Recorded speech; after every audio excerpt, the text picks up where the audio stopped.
Han starts off as your typical turbo loser, crippled by social anxiety and a serious case of autism. But as the story unfolds, he transforms into the coldest, most emotionless Chad of all time. In a world where everyone has a single talent, his absolute menace breaks the system by devouring monsters to steal and stack their skills infinitely. Oh, and he's got a superior named Kang, a ripped badass girl whose abs you definitely shouldn't be thinking about licking. One might say Maru's got it easy, but in reality, odds are completely stacked against him. In just 1 year, monsters will rain from the sky, plunging the world into chaos, and it'll be up to him to stop it. But before all hell breaks loose, let's rewind a bit. The story begins in a restricted area in a camp in the middle of the forest. A guy's lying on the ground with blood on his shirt. In front of him, a bunch of people are dead. Desperate, he says that there's something inside this yellow dust. The outline of something approaches the guy, drawing a gigantic sword completely bathed in red with a few bells on the tip. The boy begs for help, but at that very moment, a strange creature leaps out of the bushes and grabs his foot. The guy is dragged into the smoke, leaving a trail behind. Sometime later, his body is found dead. A group of friends looks at him, commenting that he shouldn't have been wandering around there. The one with glasses complains that now they'll have to mark it as a casualty, while the one with black hair says that, judging by the footprints, they'll have to start working before it's too late. That's when the beautiful one hears the sound of water beside her. The three turn around and she starts moving with her hand in her pocket. She pulls out a knife and makes a cut on her hand. The blade becomes bathed and then her blood seems to interact with the sword, beginning to flow up her arm. The one with glasses then points to the dust and says it's coming. The girl takes a step forward and responds that she'll handle it. That little knife appears to have absorbed her entire arm and has now turned into a massive sword. On her back, it shows that she is part of the Yellow Dust Task Force. The scene then shifts to a completely different place. In a building, a job interview for public service in the city of Seoul is taking place. A bunch of people are in the waiting room while numbers are called. In the bathroom, someone says they feel like they're about to die. He doesn't want to go in, he just wants to go home. His heart is about to explode. With his hand on his chest, heart racing, he says this is impossible. He goes to the sink, splashes water on his face, and tries to calm down, repeating to himself that yes, he can do it. He just needs to take a few more pills, and even though there are a lot, at least they work. Suddenly, he glances to the side and a little bird lands on a branch. The tiny animal looks at him and the guy stares back intently. After a second of silence, the creature opens a big eye, asking what he's looking at and telling him he's screwed. However, the guy isn't even that shaken, just commenting that panic attacks really are a disaster. Meanwhile, on the way to the interview room, the news report shows that 4 guys who were camping went missing near a province. Our protagonist keeps walking, telling himself that he can do it. His name is Han. He is 29 years old and the most average person possible. He's just an ordinary student from a regular school who graduated from a mediocre university and is struggling to find a job. Man, if that's his mother, I'm scared. I don't know what's bigger, her heart or her jaw. This is the 5th year that our guy has been trying to become a public servant, and only now has he reached the interview stage. At that moment, a woman enters the room and calls his name. He immediately stands up excitedly, saying he's here, while repeating to himself that this time he'll definitely make it. The guy marches stiffly, telling himself it's going to be easy, until he comes face to face with the big boss behind the laptop staring at him. The guy's fall is hard, and the interviewer asks why he wants to become a civil servant. He blurts out awkwardly, shouting that he wants to give back to the community and help society. Yeah, that's it. But in his head, he's thinking that what he actually wants is stability, a steady salary, a secure life, and not too many adventures. Then the interviewer asks what he would do if his superior did something wrong. Maru replies that honestly, he would point out what the person did wrong and try to find a solution, but would remain flexible and positive. He knows that if he says he wouldn't do anything, these guys won't approve him, so he's just lying, as if he would actually get involved in other people's business. The guy then asks how he handles people. With a bright and confident smile, he says he's terrible at it. He can't communicate well, gets stressed easily, and was bullied at school because of his panic attacks and everything else. That's what he said, but in his head, he was going to say that he's super friendly, has great friends, and still keeps in touch with his classmates. The interviewer looks confused, and the fool realizes he said what he was supposed to think and thought what he was supposed to say. What an idiot. The guy just clears his throat and says they'll move on to the last question. Even a flash of light reflects off his glasses as he asks how Maru handled the most difficult moment of his life. Looking like a complete fool, Maru says that life has been pretty easy for him, and he hasn't really gone through much. But the guy insists, telling him to just mention any problem that comes to mind. Maru, all twisted up, says that nothing really comes to mind, except for that time he went to the mountains with his father. That's when he recalls a memory of himself near that yellow mist. His heart starts racing and he remembers the black creature with golden eyes staring at him. Now his breathing becomes shallow. The creature in front of him had countless eyes sprouting from its head, with a pile of bloody bodies on the ground while Maru was still just a child. Now frozen in the interview, his vision begins to blur and the chair tips backward, making him fall to the ground. He stares at the ceiling, everything spinning, until the interviewer approaches, calling for Mr. Han, shaking his shoulders and asking if he's okay. However, in the middle of his panic attack, the boy tries to hold back his vomit. Too late, the interviewer must have gotten completely drenched. And just like that, we're back at his house with him sprawled out on the bed, mumbling that it was a disaster. He's sure that interview is a lost cause. Now without a job, without a girlfriend, and without friends, how is he supposed to live an ordinary life? Suddenly, someone knocks on the door and he has no idea who it is. Still a mess, he stumbles to the door and opens it, asking what it is. Man, it's a Giga Chad woman. Or maybe it's not even a woman, I can't say for sure. The towering human asks why he didn't answer sooner. He calls her mom, but then sees her stepping into the room. 3 meters tall, built like a JoJo character. But of course, a mother is always a mother. She says she brought him some food and was about to leave. He thanks her, asking if there's any meat. She replies that there isn't, just kimchi and beans. He thanks her anyway. With a jawline that would make mewing practitioners jealous, she glances around and notices that all he's been eating is instant noodles, dirtying napkins, and drinking soda. Meanwhile, he sits there, all crooked but happy with his meal. Seeing the mess around him, she starts tidying up, wondering how he can live in such filth. He says he'll clean it later, but she's more interested in how the interview went. That's the final blow. Now the poor guy slumps to the floor, completely defeated. He mutters to himself that there's no way he's telling her he vomited on the interviewer. His mother crosses her arms and smacks his back, saying that if he can't even pass this one, there's no point in worrying. While he suffers, she keeps cleaning. A while later, she even hands him some pocket money. He's moved by her kindness but refuses, saying that he's an adult now and needs to work. But man, she just stretches out her massive arm, activating every muscle, and he immediately accepts. She scratches her gigantic chin and comments that if he failed the interview, then his shaman must have been right. She then tells him that he has to visit the mountain. For a moment, he looks terrified, but in the next, we're already there. The sun is blazing and the guy is wearing a sweater and pants. Now that's a true otaku. As he wonders how many years it's been, he realizes he never imagined he'd be back here, standing in front of the mountain where everything happened. But then he remembers that his mother spoke with an excellent shaman, consulting about why he couldn't land a job. The shaman's response was that it wasn't due to his panic attacks or ADHD. It was because his father, who died 20 years ago and mysteriously disappeared, had left a barrier on his soul that needed to be cleansed. Until he did that, he wouldn't be able to move forward in life. To become a public servant, he had to make an offering on the mountain to appease his father's soul. But after walking so much, he has no idea when he'll finally reach his destination. Until after a while, he stands before a gate and says, "This is it." He opens it and pauses for a second, glancing to the side. At that moment, he seems to see an identical version of himself. Given its transparency, I guess it's either a soul or a memory. The boy rushes to the house's entrance and slowly starts opening the door. Inside, a man stands with his back turned. Maru fully opens the door and just stands there staring. After a moment, he moves closer, tugs at his father's pant leg, and says he's hungry. But his father seems to have a strange expression and suddenly starts screaming. The boy flinches, and with that, the illusion vanishes. Then he feels a sharp pain in his chest and realizes that another panic attack is coming. He takes a deep breath and exhales. A bit calmer now, he reaches into his backpack, pulls out the liquor, and pours it into a cup. He tosses it around the house while telling his father that he hopes he's having fun wherever he is. He explains that he only came because his mother asked him to, asking his father to rest in peace.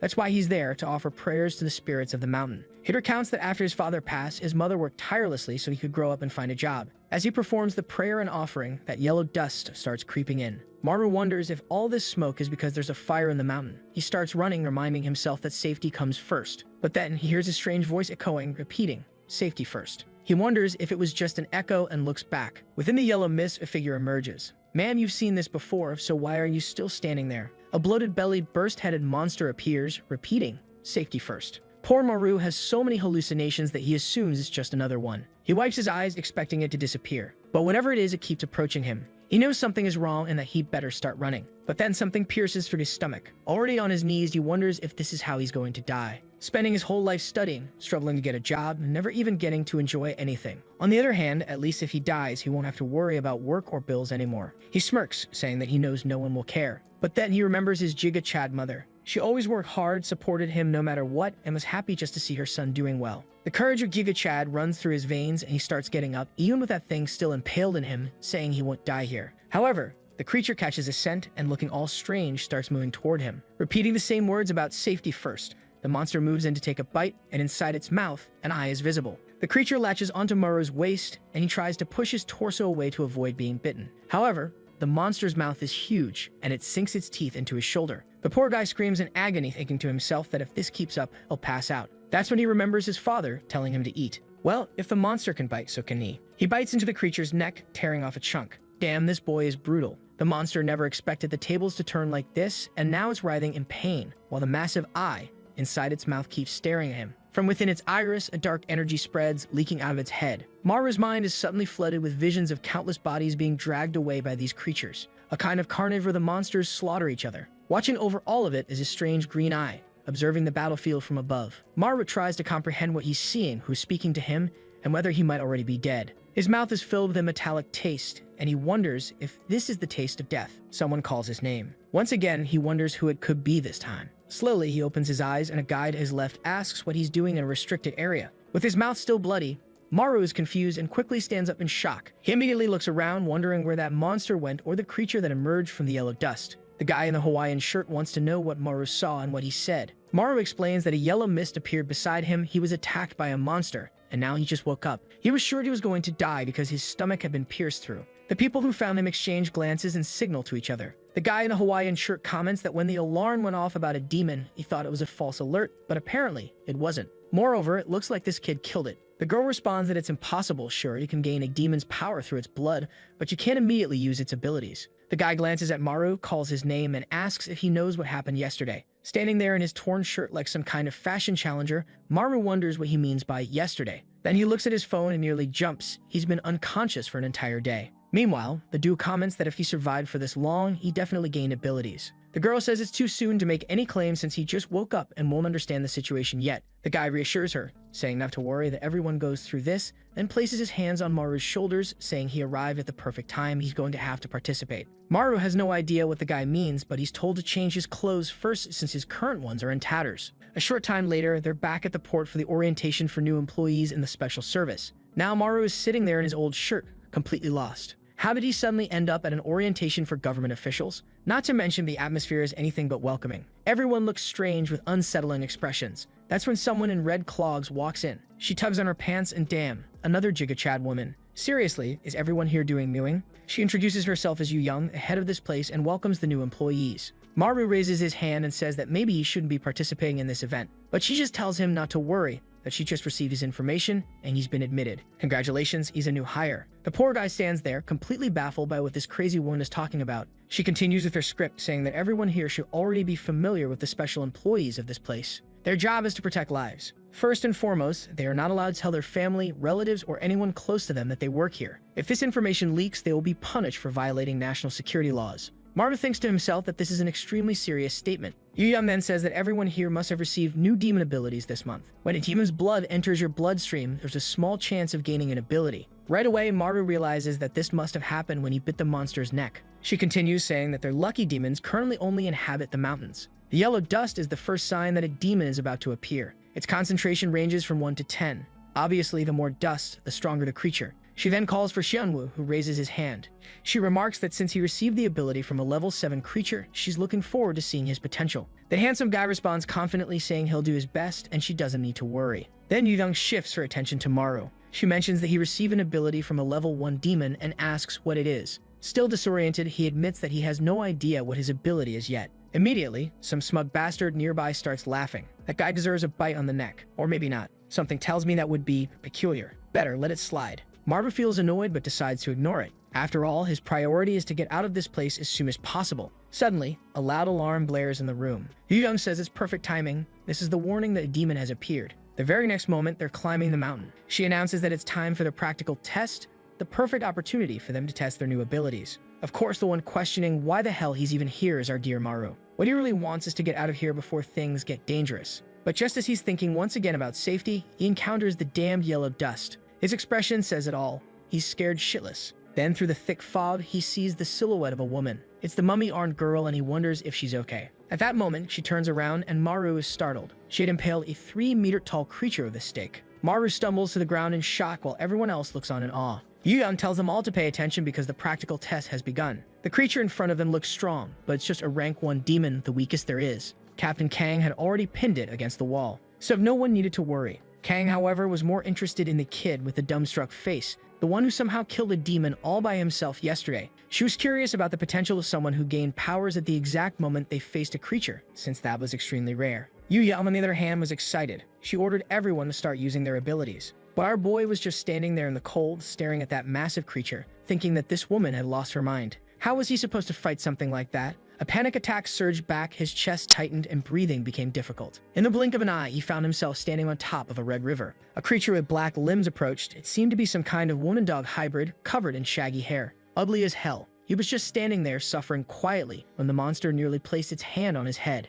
The creature grasped his entire skull, shifted to the side, and told him to eat. So the bastard's got a Naruto QB situation going on in his head. But on the outside, he was giving off serious Tokyo Ghoul vibes. Because while everyone else was tense, he was practically drooling, saying he wanted to eat. And not just a little drool, no, this was some high-quality illustrated saliva. Someone touched his shoulder, startling him. It was Shanwoo, asking if he was laughing out of sheer terror. Honest as ever, Maru responded that no, he was just starving. Man, I already want to punch this damn Shanwoo for thinking Maru is pathetic for being hungry at a time like this. Now that I know our boy is Tokyo Ghoul, maybe he really does deserve a bite. Maru calmed himself down, wondering what the hell that was and why he was so hungry. At the top of the mountain, Yu Young called for everyone's attention. Before they could use their abilities, she needed to explain the basics. She clarified that the very existence of the yellow mist was due to the demons. Obviously, the stronger the demon, the more mist it produced. She then pulled out a knife and said that wasn't all. Making a small cut on her hand, she explained that those who had received demon powers also had enhanced regeneration when inside the mist. However, a fatal wound would still kill them, so they needed to be careful. Additionally, their powers only activated within the mist while fighting creatures. Outside of it, they were nothing more than ordinary people. Seunwoo, the most humble man in Korea, yawned and asked how long she was going to keep talking. The most important part should have been mentioned first, how to activate the power. He then said he'd give it a try. Biting his own lip, blood started to flow and the yellow mist drifted toward him. Something within him seemed to activate. He felt his strength increasing and his eyes turned golden. The secret was to let the mist enter his bloodstream. He put on a glove and declared that it was time to begin. Suddenly, the stake that had been lodged in the monster's head exploded. Kang shouted for everyone to be careful as the yellow mist began surrounding them. Now free, the monster started moving, letting out a roar in their direction before slamming the ground. The poor newbies who had just started this job were already terrified. Kang moved to intervene, but Yu Young ordered her to stay put. Kang insisted that this was too much for beginners. But Yu Young still refused, saying that this was the perfect time for practice. If they couldn't handle a level 1 creature, they would just die anyway. The monster suddenly sniffed the air and locked eyes directly on Maru, who was standing there, scared stiff. He immediately wondered why this damn thing was looking at him. Then, out of nowhere, the monster's hand opened and a knife shot out, flying straight at Maru. Damn thing was fast. Maru took a hit to the arm, collapsing to the ground in agony. Kang felt sorry for him as he writhed in pain. He got back up, arm throbbing, but the monster was already closing in, ready to crush him. The beast landed right beside him, creeping closer. The two locked eyes as it reached out, but suddenly something burst out of the ground. A monstrous centipede wrapped itself around the creature. It was choking the beast, staring it down. Turns out, this was Seonwoo's ability, the demon centipede. For someone who loves being handsome, his power was ugly as hell. Then a female student attacked from behind, slicing the monster's head. Her ability was from the Rojo demon, whatever that was. What I do know is that the monster just lost half its brain and was now screaming toward the sky, spreading more mist. The girl smirked, saying at least they had won. But then the yellow mist swirled back into the monster's head, restoring it completely. Now the idiots realized that the creature's regeneration was also insanely powerful. The monster grabbed the centipede and yanked it from Seonwoo's neck. Since it was connected to his arm, the creature used it like a whip, flinging Seonwoo into the girl. Then it pulled Seonwoo back in, squeezing him tight. This thing was petty. Opening its massive mouth, it prepared to take a bite, when suddenly, something snapped inside a glove. The monster's neck twisted violently, and it let go of Seonwoo. Now it made sense. Seonwoo wasn't just some flashy dude. The bastard was stylish. He had the ability of the temple demon. Apparently, when he broke his own bones, he could break the monster's too. The creature lunged at him, but Seonwoo took off his glove and shattered his own wrist, telling it to die. With that, the monster's entire neck twisted and exploded. Its body collapsed to the ground, leaving its head at his feet like a soccer ball. Seonwoo explained that once a demon's head was severed, it could no longer emit or absorb mist. So that was it. The rest of the trainees were left stunned. He commented that it was a good chance to test something new. But then Kang appeared behind him and asked if he intentionally broke her stake to wake up the demon. The kid had villain potential. He simply denied it. No, of course not. Where was the proof? But she grabbed his arm and said they could find out real quick, by breaking his fingers to see if her weapon shattered again. With that, Yidong clapped her hands, cutting in and praising Seonwoo for doing well on his first try. However, someone was missing. Our boy had bolted out of there. He wanted no part in this, working a job like this. No way. He wanted a peaceful, ordinary life, not one where he had to fight demons with cursed powers. But someone needed to tell him that he was the protagonist of this story, so he wouldn't be escaping the action anytime soon. Yu Young shook her head, saying that someone who ran away like that wasn't qualified to be a special agent. Meanwhile, Kang was still trying to process what she had seen earlier. There were countless targets in that area, yet the creature had clearly chosen to go after him. Yu Young immediately ordered them to find him and check if he was still alive. But then Kang was the only one who noticed the obvious. Why hadn't the yellow mist disappeared if the leader was dead? Now everyone else started wondering the same thing. Meanwhile, Maru stood in front of a gate that was exuding an insane amount of mist. He wondered why it was there. At that very moment, a new monster appeared. The thing was huge, at least 15 meters tall, and Maru immediately ducked behind a bush. Why him again? Of all people, why did he, the one most desperate to escape, have to run into something like this? He took another peek to see if it had vanished, but nope. The monster was right behind him. Just then, the TikToker with the dyed hair called for Kang Chana. Yeah, that's her name, folks. She asked what was going on, and he said he had received an alert from headquarters. A level 3 demon had been detected in the area. Yuyeon found it odd. Demons didn't usually show up one after another like this. Kang wanted to know where, and well, we could already guess, couldn't we? Our boy was running for his life through the restricted area, skidding across the ground, shouting for help, until he tripped over a rock and face planted. He got up and spotted that same house, his father's house. At least he knew this place and where to hide. He dashed to a house with an iron door and slipped behind it, panting, wondering what the hell that thing was. He peeked through a gap, reassuring himself that there was no way the monster would follow him this far. Of course, it was right there. Why the hell was this thing so obsessed with him? Not to mention he had no idea what those things floating around its head were. Just then, he heard the sound of the gate opening. An old man stepped inside, calling out for someone and wondering why there was so much yellow mist in the air. The old guy's cataracts were bad. He couldn't even see the 15-meter-tall monster standing right in front of him. Meanwhile, the creature was grinning, ready to devour him. Maru knew he had to do something to save this old man before he got killed. The problem? He wasn't strong enough. How was he supposed to pull this off? That's when he remembered what Yuyeon had explained. Those who had received demon abilities could regenerate wounds while inside the mist. However, a fatal wound would still be enough to kill him. His hands trembled. He knew he might die. Maybe he should just stay hidden and save himself instead of throwing his life away for some stranger. The old man squinted into the distance, asking if that was Changsek's mother. Even the monster seemed confused, repeating her words. The old woman took a step forward, scolding it for mimicking her. Then she froze. Now that was close. Her eyesight might have been bad, but this close-up, her cataracts weren't a problem anymore. She could see the massive creature standing right in front of her. Terrified, she stumbled back, struggling to comprehend what she was looking at. Meanwhile, the monster just kept repeating her words. It raised a single finger and Spikes took aim. Then, it attacked. Blood splattered. And I haven't bet $1 million that Maru had thrown himself in front of it and taken the hit. Sure enough, as the old woman slowly opened her eyes, she found the boy bleeding out in her lap. He weakly asked if she was okay. She said yes, but he collapsed onto her, missing an arm, impaled all over. Man, this kid suffers. Struggling to stay conscious, he told the old lady to run, while wondering why he had been cursed with a level 1 ability. His power was as useless as the resumes he sent to companies. In the end, he was going to die, and he wouldn't even be able to save the old woman. All he wanted was for someone stronger to show up and save him for once. As he lay there waiting for help, the yellow mist began seeping into his arm. Veins started surfacing on his neck. And here came the telltale cultural artwork drool. Then, in a sudden burst, he lunged straight at the monster, to bite it. Meanwhile, Kang was sprinting through the forest. She heard a scream behind her and turned. She burst through the gate, only to witness something insane. Maru was feasting on the monster's neck. Horrified, she couldn't comprehend what this rookie was doing. The creature grabbed Maru by the head and slammed him against the wall. He was barely conscious, but it looked like he had swallowed the chunk he bit off. The monster, on the other hand, was furious. The little bastard had taken a bite out of him. As the monster tried to flee, Kang noticed something. The part that Maru had bitten wasn't regenerating. She didn't understand why, but this wasn't the time to worry about that. She charged at the monster, leaping high and grabbing one of its crystals. With that, she activated her Steel Demon ability, transforming the crystal into a sword. The monster roared, hurling spikes at her. She turned just in time, and reflected them all with the blade. The creature was forced to defend itself against its own attack. But now, she was right in front of it, deadly, beautiful. With a precise vertical slash, the creature was split in half, and with that, it crumbled into dust. The battle was finally over. Blood rained over the scene, drenching the area in red. She approached the old woman, asking if she was okay. The woman seemed to have fainted. Moments later, she suddenly woke up, confused. Kang, now completely clean, probably because the blood had turned to dust, casually reassured her, saying that a wild boar had passed through. That was all. The old woman muttered that boars often passed by around here. Kang assured her not to worry. She would handle the problem. The woman thanked her for her hard work and returned home. Kang's expression changed immediately. She turned toward Maru, determined to find out what this kid was.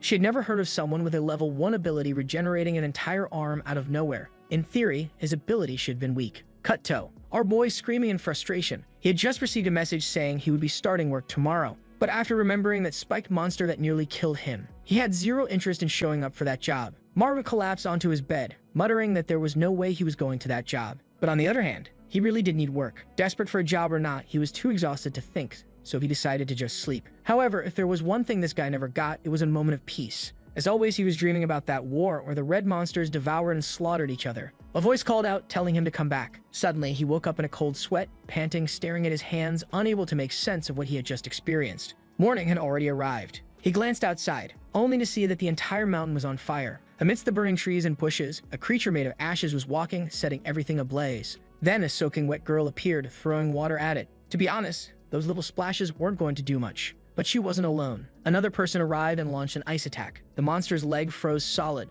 turning it into an oversized popsicle. The girl called for the leader, noting how strange it was. Creatures like this weren't supposed to appear at night. But the guy told her not to worry about that yet. First, they had to stop the fire from spreading. The monster was beginning to melt the ice. He pulled out 2 swords, saying he would take care of it. He charged toward the creature. But right at that moment, something emerged from its forehead. A sinister eye opened, issuing a command. Bring that person. Instantly, the monster broke free. The captain and the creature closed in on each other. One prepared to slash, the other about to throw a punch. At the very least, the guy managed to block, but even then, he was sent flying into a tree, crashing hard against it. He was wrecked. The soaking wet girl called for the leader, panicked. But the creature hunched down and a cauldron formed on its back. Lava began to spill out, and the captain realized that the monster was getting bigger and stronger. Meanwhile, at headquarters in Seoul, the monitors were flashing red, blaring emergency alerts. Young demanded a status report. With all these warning signals, it was obvious things were going south fast. A staff member reported that 20 mountains were under attack simultaneously. The way these creatures were appearing had suddenly changed. This had only started happening this week, but no one knew why. One of the staff members interrupted, saying they were getting an urgent call from Busan. Yu Young answered, asking what the issue was. Anne was immediately greeted with, "Hey, big sis." The caller was Ba Myong-sik, director of the Busan division. He wanted to know when she was planning to visit his city. She sighed, greeted him, then told him to get to the point. That's when he explained what was happening. There had been a portal open for 3 days straight. Yu-young was stunned. How was that even possible? Reachers just kept pouring out. The team in charge of the area was exhausted, fighting non-stop with no end in sight. Yu-young asked why the portal wasn't closing. Had they identified the cause? Myong-sik said that the monster they were dealing with just kept repeating the same thing over and over. They even sent a girl with interpreter abilities to figure it out. The monster's message: bring that person. As the creature continued rampaging, Yu-young asked who exactly this person was. Myong-sik admitted that was the problem. They had no idea. He didn't know who it was, but whoever it was needed to show up fast. Yu-young then made a call to someone in a helicopter. The guy picked up, asking what the problem was. She quickly explained the situation on the mountain. Without hesitation, the guy stepped to the edge of the helicopter and simply said, "I'm on my way." He told her he'd call back once he had handled things. And with that, he leaped, plunging through the air like a shooting star. On his way down, he passed through a wave of yellow mist. This guy had zero fear. Then, all of a sudden, he activated spatial inversion, suspending himself midair. He landed gracefully on top of the gate. The people below were shocked. Who was this lunatic who just dropped in out of nowhere? One of the women yelled for him to get down. It was dangerous. Meanwhile, the red-hooded demon grinned, seemingly pleased by his arrival. It lunged at the woman, aiming for a piercing kick. She barely managed to dodge. The problem was, now the monster was right above her. She had no way to escape. But then, the newcomer reached into thin air, opened his spatial tear, and ripped out the monster's entire spinal column. The creature froze in shock. He casually congratulated everyone for their hard work, saying they could rest now. From here on out, he would handle things. The captain was thrilled, but the girl wanted to know, who was this guy? The captain explained. This was the first ever special ability user, the founder of the task force. The guy stretched, placed a hand on the ground, and said, "Let's get this over with." He was the strongest demon ability user, Director Jong Il-do. Purple lines spread across the ground, reaching toward the mist. They rose, higher, higher, until they towered above the moon itself. From afar, everyone saw it, wondering what the hell that thing was. The guy with glasses admitted he had never seen this in person before. But in theory, this was the most powerful spatial ability in existence. Jong was carving a path straight into the yellow mist. Meanwhile, back on the burning mountain, the magma monster had grown even larger, and the ice water duo couldn't hold out any longer. The girl had collapsed. The guy called for her to get up, or they were both going to die. The lava beast charged again. The ice user desperately raised a barrier, but the monster smashed through it, sending him flying. It kept attacking, hammering at him repeatedly, until the shield shattered. He crashed to the ground, gasping for breath. He knew this was it. This was how he was going to die. But then, a rift appeared behind the monster. John yanked the beast's head through it, hurling the entire thing away. The explosion sent crows scattering through the sky. Jung declared that it was time to take care of this monster. Not just this one, but all of them. He activated every single rift unit. Across Gangwon province, a boy was being trampled by a monster. The creature spoke something in a strange tongue, then stabbed him in the chest. But at that moment, a rift opened behind it, and the beast was dragged inside. Across all the mountains under attack, the same thing started happening. The monsters were being pulled into the same place. On the one hand, this was good. Now they were all concentrated. On the other hand, this was extremely dangerous. One of the staff members noted that the danger signals were disappearing, and the director calmly stated that this just meant he had arrived safely. The good news? Jung's plan worked, and now all the monsters were in one place. The bad news? Jung's plan worked, and now all the monsters were in one place. but Zhang was thrilled. Now it was time to begin. The demon screeched and charged toward him, but even surrounded, he simply pointed at one and tore open a spatial rift. Then, with the grace of a ballet dancer, he executed a Michael Jackson spin, slicing in every direction at once. Demon heads flew into the air while the rest of the squad watched in disbelief. They had never seen someone this powerful before. Zhang then approached the magma creature and called for the translator. He told her to handle this. Then he asked the monster why all of them had suddenly become so agitated this week. The translator relayed the answer. Bring that person. Zhang frowned. He asked, who is this person? The monster simply repeated the question. The translator reported that the creature was just copying what Zhang had said. Without hesitation, Zhang slammed the monster into the ground. If that's the case, he said, then we'll just keep killing them until they stop coming. Now drenched in blood, he turned his attention to the gate. Once again, he placed his hand on the ground and opened a spatial void beneath it. The entire area was absorbed. Honestly, that was an efficient way to handle things. One of the squad members in the background sighed in relief, saying she felt safer knowing they had someone like Zhang to rely on. In a single moment, he deactivated his power, and the gate was gone. The next day, back at headquarters, Yu Yun entered the office and immediately asked Zhang what he had done with the portal. He casually explained that it was inside his black void and that he was exhausted from the effort. But the insufferable woman just told him he should handle everything as he always did. Zhang groaned, saying that he had limits too. It wasn't like he could run the entire organization by himself. He turned on the TV, saying that he understood, but he had already gathered the information she asked for. The screen displayed photos of all the new recruits. Yu Yun wanted to know why he was so interested in them. He explained that he was trying to understand what the demons wanted. Not only that, he wanted to figure out why the demons wanted him. Amidst the endless pile of monstrous bodies, there was a single gigantic woman's corpse. That same green eye was watching, still repeating its message, bring him. Meanwhile, Maru's first day on the job, Maru arrived at work. His mother had cried when she found out he got a government job. He couldn't give her any details, but she was so happy that he simply couldn't refuse. The moment he arrived, he was immediately greeted by a Hawaiian shirt guy who bluntly asked why the hell he came back. The guy shook his head, saying he didn't want a coward on his team. Maru only smelled the reek of alcohol. The actual boss greeted them, and Xianwu, still fuming, immediately said he didn't want to be here. He wanted to be transferred to the main city, but the leader just shrugged, saying he had no idea why a level 7 had been sent to this place either. Clearly, there was some kind of issue with him. Either way, both of them were welcome to Gangwa's team. Maru wondered what exactly he'd be doing here when there weren't demons to hunt. As soon as the leader opened the door, Maru saw everyone in the office killing zombies and dissecting creatures. But then, reality hit. It was just an ordinary office like any other. The guy in the Hawaiian shirt introduced himself as Go Diokman, the team leader. The girl with glasses was Yoon Ji-won, who had 7 years of experience. The plank guy, who had also been here for 7 years, was Kim Yebak. And the TikToker. We already knew him, Yoseok. He had 1 year of experience. Go Diokman told them to get along and to sit wherever. Maru, sweating, found a seat. He wondered if everyone had been this stressed on their first day. Nervous, he greeted his new coworkers, trying to make a good impression. But then, Sanwoo, sitting directly across from him, glared and told him to stop looking at him. Poor Maru was crushed. Sanwoo, meanwhile, was pissed that he had been sent to this isolated place. So Maru turned his attention to Yoseok, who was busy browsing designer brands online. He asked what exactly their job was. Yoseok casually pointed around, explaining that they were a special unit that dealt with the yellow dust. There were 13 divisions spread throughout Seoul, and those ranked level 7 or higher were assigned to special missions. As for their island, it was mostly for incompetent people, or for those who were just plain weird. Maru immediately related that explained why he was here. But still, something about this place felt off. Yoseok added that some capable people volunteered for this job. At that moment, both of them turned their heads, and damn, that girl trained hard. Maru, feeling awkward, straightened up, but she stared right at him. Ji-won told her she should go home after her shift at the station, but she just sat down, saying she had no reason to go home anyway. Kang Chana watched all of this unfold, quietly observing the fact that Maru had ended up here. Something strange had happened. She had woken up with no memory of the previous day.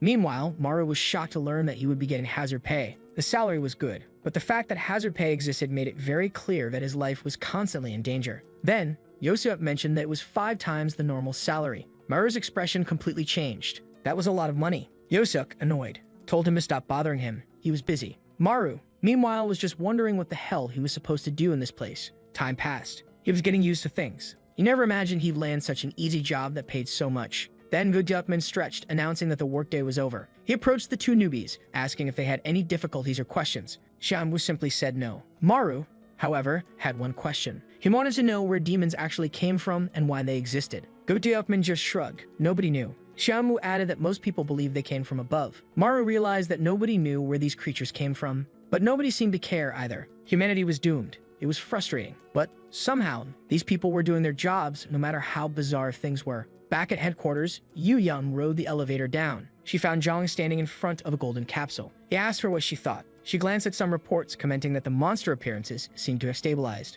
Zhang, however, continued staring at the swirling yellow mist, wondering what had caused this sudden surge of creatures. Yudong suggested that maybe they were getting closer to the truth. Zhang wasn't so sure. He was staring at a fallen angel bound and suspended upside down with white hair and murmured that he wasn't convinced. Zhang wanted all the leaders to stay on high alert for now. If the rest of the organization found out about these details, it would cause absolute chaos. The scene then shifted to Maru, who was asking what they were talking about. The others were grilling some barbecue, casually explaining that this was exactly why they had to celebrate as much as possible. Yudong mentioned that because of this prophecy, they tried to enjoy life every day. Confused, Maru asked them to actually explain what was going on. Hudokman finally answered. There was a prophecy that in 1 year, demons would start raining from the sky. Countless portals would open all over the world, and the earth would be drenched in blood. Maru immediately thought that sounded insanely terrifying. Hudokman told him to keep that information secret. It was a very classified secret. Meanwhile, Yudong encouraged everyone to drink until they vomited. Yoseok wanted to go home, and Kang Chana warned them to be careful, since they had work tomorrow. Apparently, Seonwoo's biggest weakness was alcohol. He was already wasted and passed out.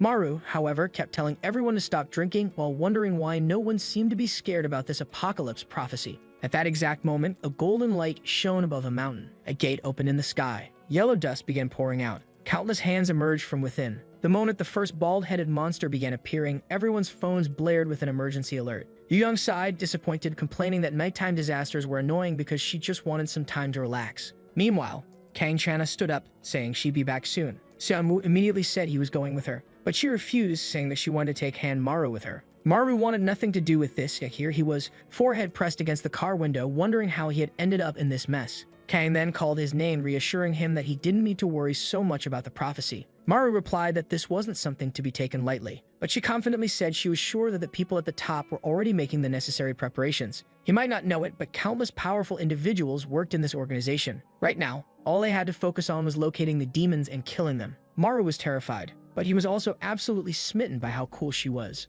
She then mentioned that he seemed to have a special kind of ability, and she was excited to see what he could do. Maru was thrilled for the first time someone actually expected something from him. Then she casually remarked, "I've never seen someone eat like you before." She wondered if it was some kind of gluttony demon ability. Maru had no idea what she was talking about. She explained that it literally seemed like he had the power to eat demons. He hated the sound of that. But then, the scene cut to a monster being impaled. Kang had easily pinned the thing down and turned to him. "You're really gonna make me say it? Eat it." Beaming, she explained that his ability seemed to prevent regeneration, so she wanted to see it in action. It was time for him to take a bite. Maru hesitated, ripping the monster's tentacle. At this point, he figured he might as well do his job. The creature was disgusting, but he told himself to just think of it as eating octopus at a restaurant. He leaned in, teeth bared, but barely nibbled. Kang scolded him, telling him to actually put some effort into it. He needed to bite like he meant it. Maru sighed, said he understood, and reluctantly started chewing. The next day, back at the office, Maru was dying. His entire body ached. Seonwoo immediately smirked and said he heard that Maru threw up yesterday.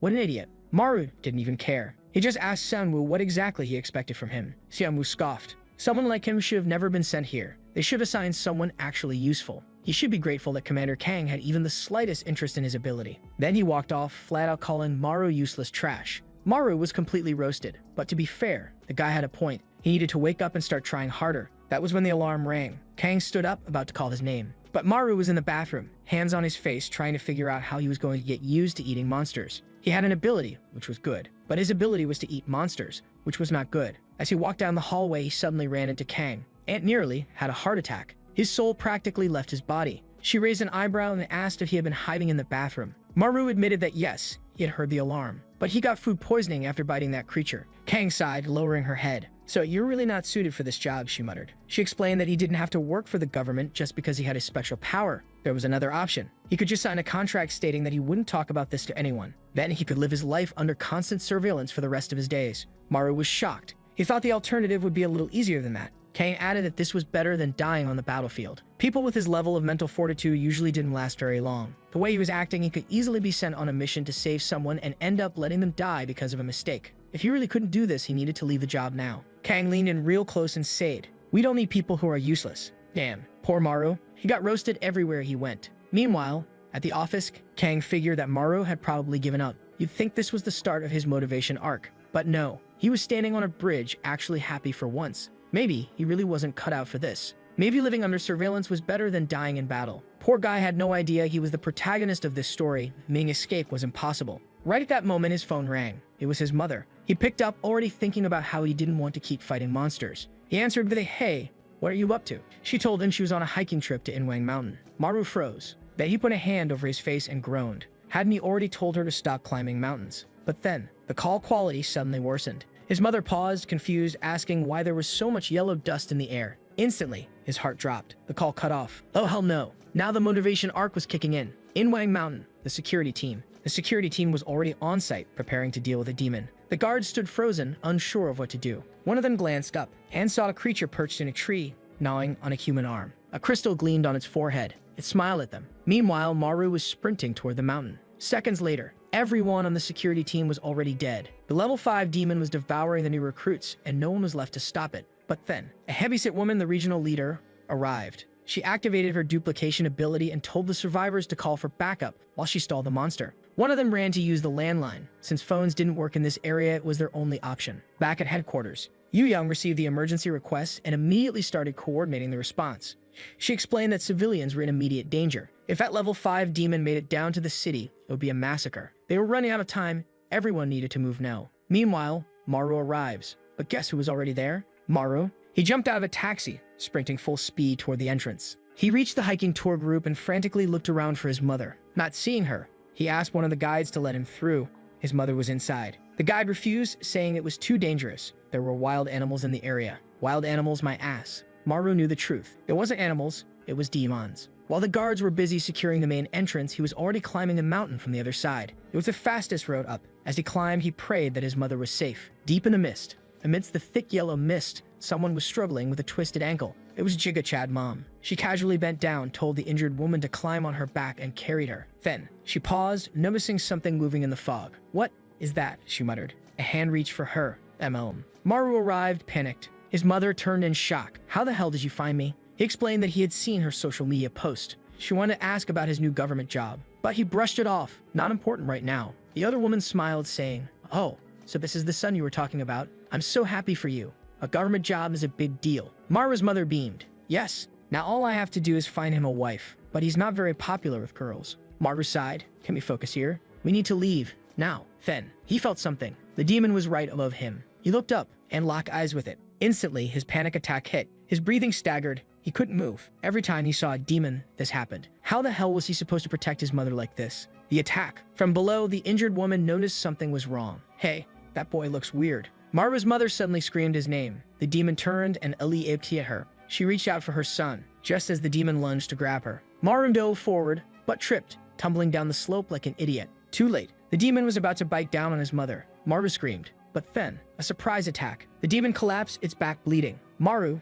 confused, stared at the creature. Where did those knives in its back come from? His mother freaked out. What the hell is that? Then she noticed something on her son's head. Maru looked up and realized the knives were his. Oh shit. He had absorbed the power of a demon he had eaten. He suddenly remembered. One of the creatures he fought had this exact ability. Then he felt something weird in his back, and another knife formed. Holy shit, he could control it. That meant his power wasn't just stopping regeneration. He could steal abilities. He smirked. Alright, let's see what this power can do. The demon was already down, crawling away. It was weaker than he expected. That was weird. Why was everyone on the mountain struggling against something this weak? Meanwhile, a different part of the mountain, a wounded soldier was slumped against the fence. 2 agents from headquarters approached him. "Are you alright?" Shaking, the man stammered. "The demon, it was terrifying. It destroyed my team." One of the agents rubbed his chin, doubtful. "That's hard to believe. The leader of this region is a level 7 user." Another agent, slicked back hair, asked, "What ability did the level 5 demon have?" The soldier answered, "It had the mirror ability." Maru's real problem. At that moment, something shimmered on the demon's back. Maru's eyes widened. The attack he just used had been copied. Before he could react, the demon attacked. Its crystals impaled him all over his body. But Maru wasn't panicking. He was just shocked. "That bastard copied me." The demon slowly advanced, its forehead gleaming like a mirror. Maru immediately realized this was a reflection-based ability. The monster mimicked his movements. If he attacked, it would strike back the exact same way. Then behind him, his mother cried out in pain. He turned. Her knee was bleeding. She was worried about his injuries, but he only cared about her ability to heal. He lifted his shirt to show his wounds. "Don't worry, I'm fine." His abs were chiseled. Chad DNA activated. Now he knew. If he wanted to protect his mother, he had to kill this thing. He turned to her. "Hide. I'll take care of this." His mother looked scared, but he turned around and spoke firmly. He was a public servant who protected civilians. He would take care of this in a second and be right back. He launched himself at the monster, grabbed it by the waist, and hurled it off the mountaintop, taking it down with him. His mother screamed as crows scattered into the sky. Maru managed to land on a higher ledge while the creature tumbled down below.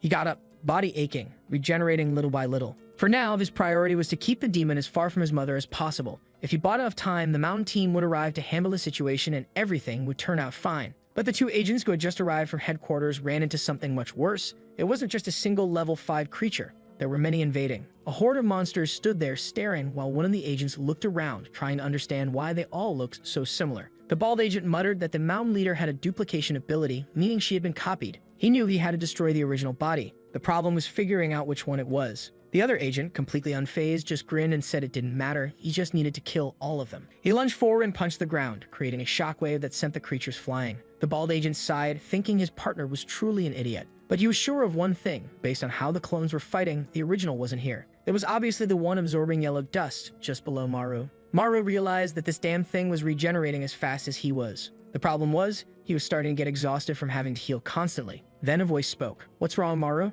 His stomach dropped. The demon had copied his mother's voice. Maru snapped. "Don't do that." He yelled and threw knives at it. But his aim was terrible. He muttered that controlling someone else's ability wasn't as easy as it seemed. Meanwhile, the creature calmly formed a crystal and launched it straight into his shoulder. That just pissed him off even more. This time, he unleashed an entire barrage of knives. One direct hit to the monster's shoulder. Maru cheered. But then, the creature grunted, shook his body, and instantly regenerated. Maru's heart sank. They had the same attack ability, but the monster's recovery speed was even worse than his. That meant it was weaker than him. Then he remembered something important. Obviously, it was a conversation with Kang Chana. She had told him before, "I have the feeling you never actually listened to what I say." Lying on the ground, bleeding, Maru muttered that maybe he wasn't made for this. But she had reached out her hand, helped him up, and said, "You're just scared of getting hurt." He had to understand that wounds healed inside the yellow mist, so it didn't matter. The pain was real, yes, but that was just part of it. Plus, he had to eat those damn demons to recover. She had been crushing his hand as she spoke, and he had asked if there was a better way to fight. Kang had thought for a moment before responding. To kill a monster like this, you had to cut off its head and stop it from absorbing yellow dust. Since he lacked an offensive ability, he could only act as support.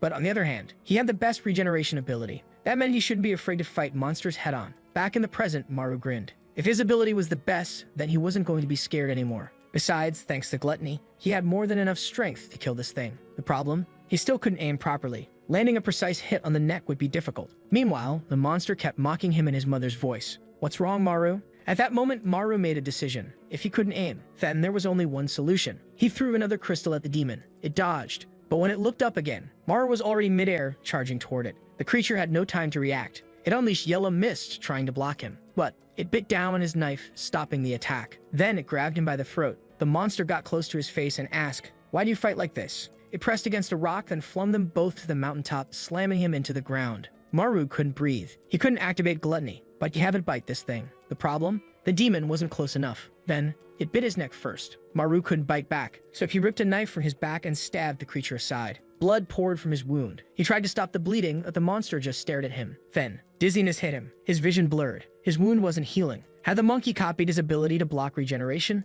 Looking at the pool of blood, he had no idea how much time he had left. If he failed here, what would happen? Then, he remembered another moment. Another conversation with Kang Chana. She had sighed and asked, "How many times are you gonna pass out?" He had explained. It was a panic attack. He couldn't control it. His chest tightened, his mind went blank, and all he felt was the certainty of death. Her response? "That's exactly why you need to get over it. At this rate, the next time you think you're gonna die, you actually will. You're the last line of defense for civilians. If you're weak, they die." In the present, Jigga Chad Mom was wandering nearby, calling out for him. Maru was somehow still alive, gripping his bleeding neck. But his face looked awful. He picked up a crystal. The monkey copied him. Maru remembered Kang's words. Even if he did, he had to take this monster down with him. He bit down on his lip, furious. Then he screamed and ran straight at the demon. The monster crouched, dodging, and stabbed his ribs. But Maru had thrown his dagger upward. The creature asked, "What are you trying to do?" Maru grabbed it and roared. Every crystal he had thrown so far flew toward them both. The monster froze and got hit by all of them. Actually, they both did. But at least, the last knife he had thrown from above came down and cleanly severed the creature's head. Its limbs detached. Its body collapsed. Maru, shaking, stumbled backward and fell. At headquarters, the agents saw the monster disintegrate and wondered if they had killed the original. The bald one said no. Someone had killed it elsewhere. Back on the mountain, Maru's wounds slowly healed. but this time he really thought he had almost died. Then he got up, intending to find his mother. But his father's voice whispered behind him, "Eat." His father pointed at the monster's remains. "Go back and eat it." Maru finally understood. That crazy old man had known all along. The monster had a rare and powerful ability. If he ate it, he might gain another power, and he remembered Go-Dukman's prophecy. In 1 year, creatures would rain from the sky. Motivated by the desire to become strong enough to protect his mother, he approached the demon and grabbed its arm. With that, he began his daily meal. Not fully confident and looking sharp, he declared that from this day forward, he would eat any strong demon he encountered. The guy even licked his lips. Sometime later, his mother woke up in the hospital, asking if she had really passed out on the mountain. But she didn't seem too concerned, just saying that she didn't really remember much. Mara was relieved she didn't remember. In theory, she should have, considering the monster had been right in front of her. Still, he showed her a news report about everything that had happened on the mountain and told her to stay out of dangerous situations from now on. His mother then mentioned that she had heard rumors about someone who looked like his father being seen on the mountain, which was why she had gone to check it out. That was when Maru started connecting the dots. His father had also disappeared on a mountain. Maybe it had something to do with the demons. A memory surfaced. He was in the forest, looking up, face pale with terror, blood dripping from his mouth, barely clinging to life. His father's arm was being devoured. This was the first time he had ever remembered something like that. Then, panic attack incoming. But Jigachad Mom snapped him back to reality, asking why he looked so pale. Yeah, working for the government really was exhausting. Still looking a little shaky, he told her not to worry. He was getting used to it. Back at work, someone called out. Officer Maruhan. He had been hiding, trying to keep a low profile, but now they awkwardly stepped forward, greeting everyone. Joon immediately asked him what happened yesterday and why he had disappeared without saying anything. Xiaomu scoffed. Isn't it obvious? The coward got scared and ran away. Instead of explaining that he had left to save his mother, Maru just apologized. Meanwhile, Kang Chana, who somehow kept getting more stunning every day, casually spoke up. He was sick, so I gave him the day off. Maru blinked. Why was she covering for him? She was just staring at him as if silently telling him, "Don't say anything." Joon sighed and said Kang should have notified them about something like that. Kang apologized. Joon, however, wasn't letting it slide. You get to say sorry after making a mistake like that. Before the argument could escalate, the alarm went off. Kang immediately started changing into her gear. She said she was heading out to take down a level 2 demon. Then, out of nowhere, Maru enthusiastically shouted, "I'm going too." The entire room fell silent. A while later, they were hiking up the mountain. On the way, Maru apologized for making her take the blame for his mistake. Kang shrugged. She said she knew he had left because she had been too harsh on him, so it was fine.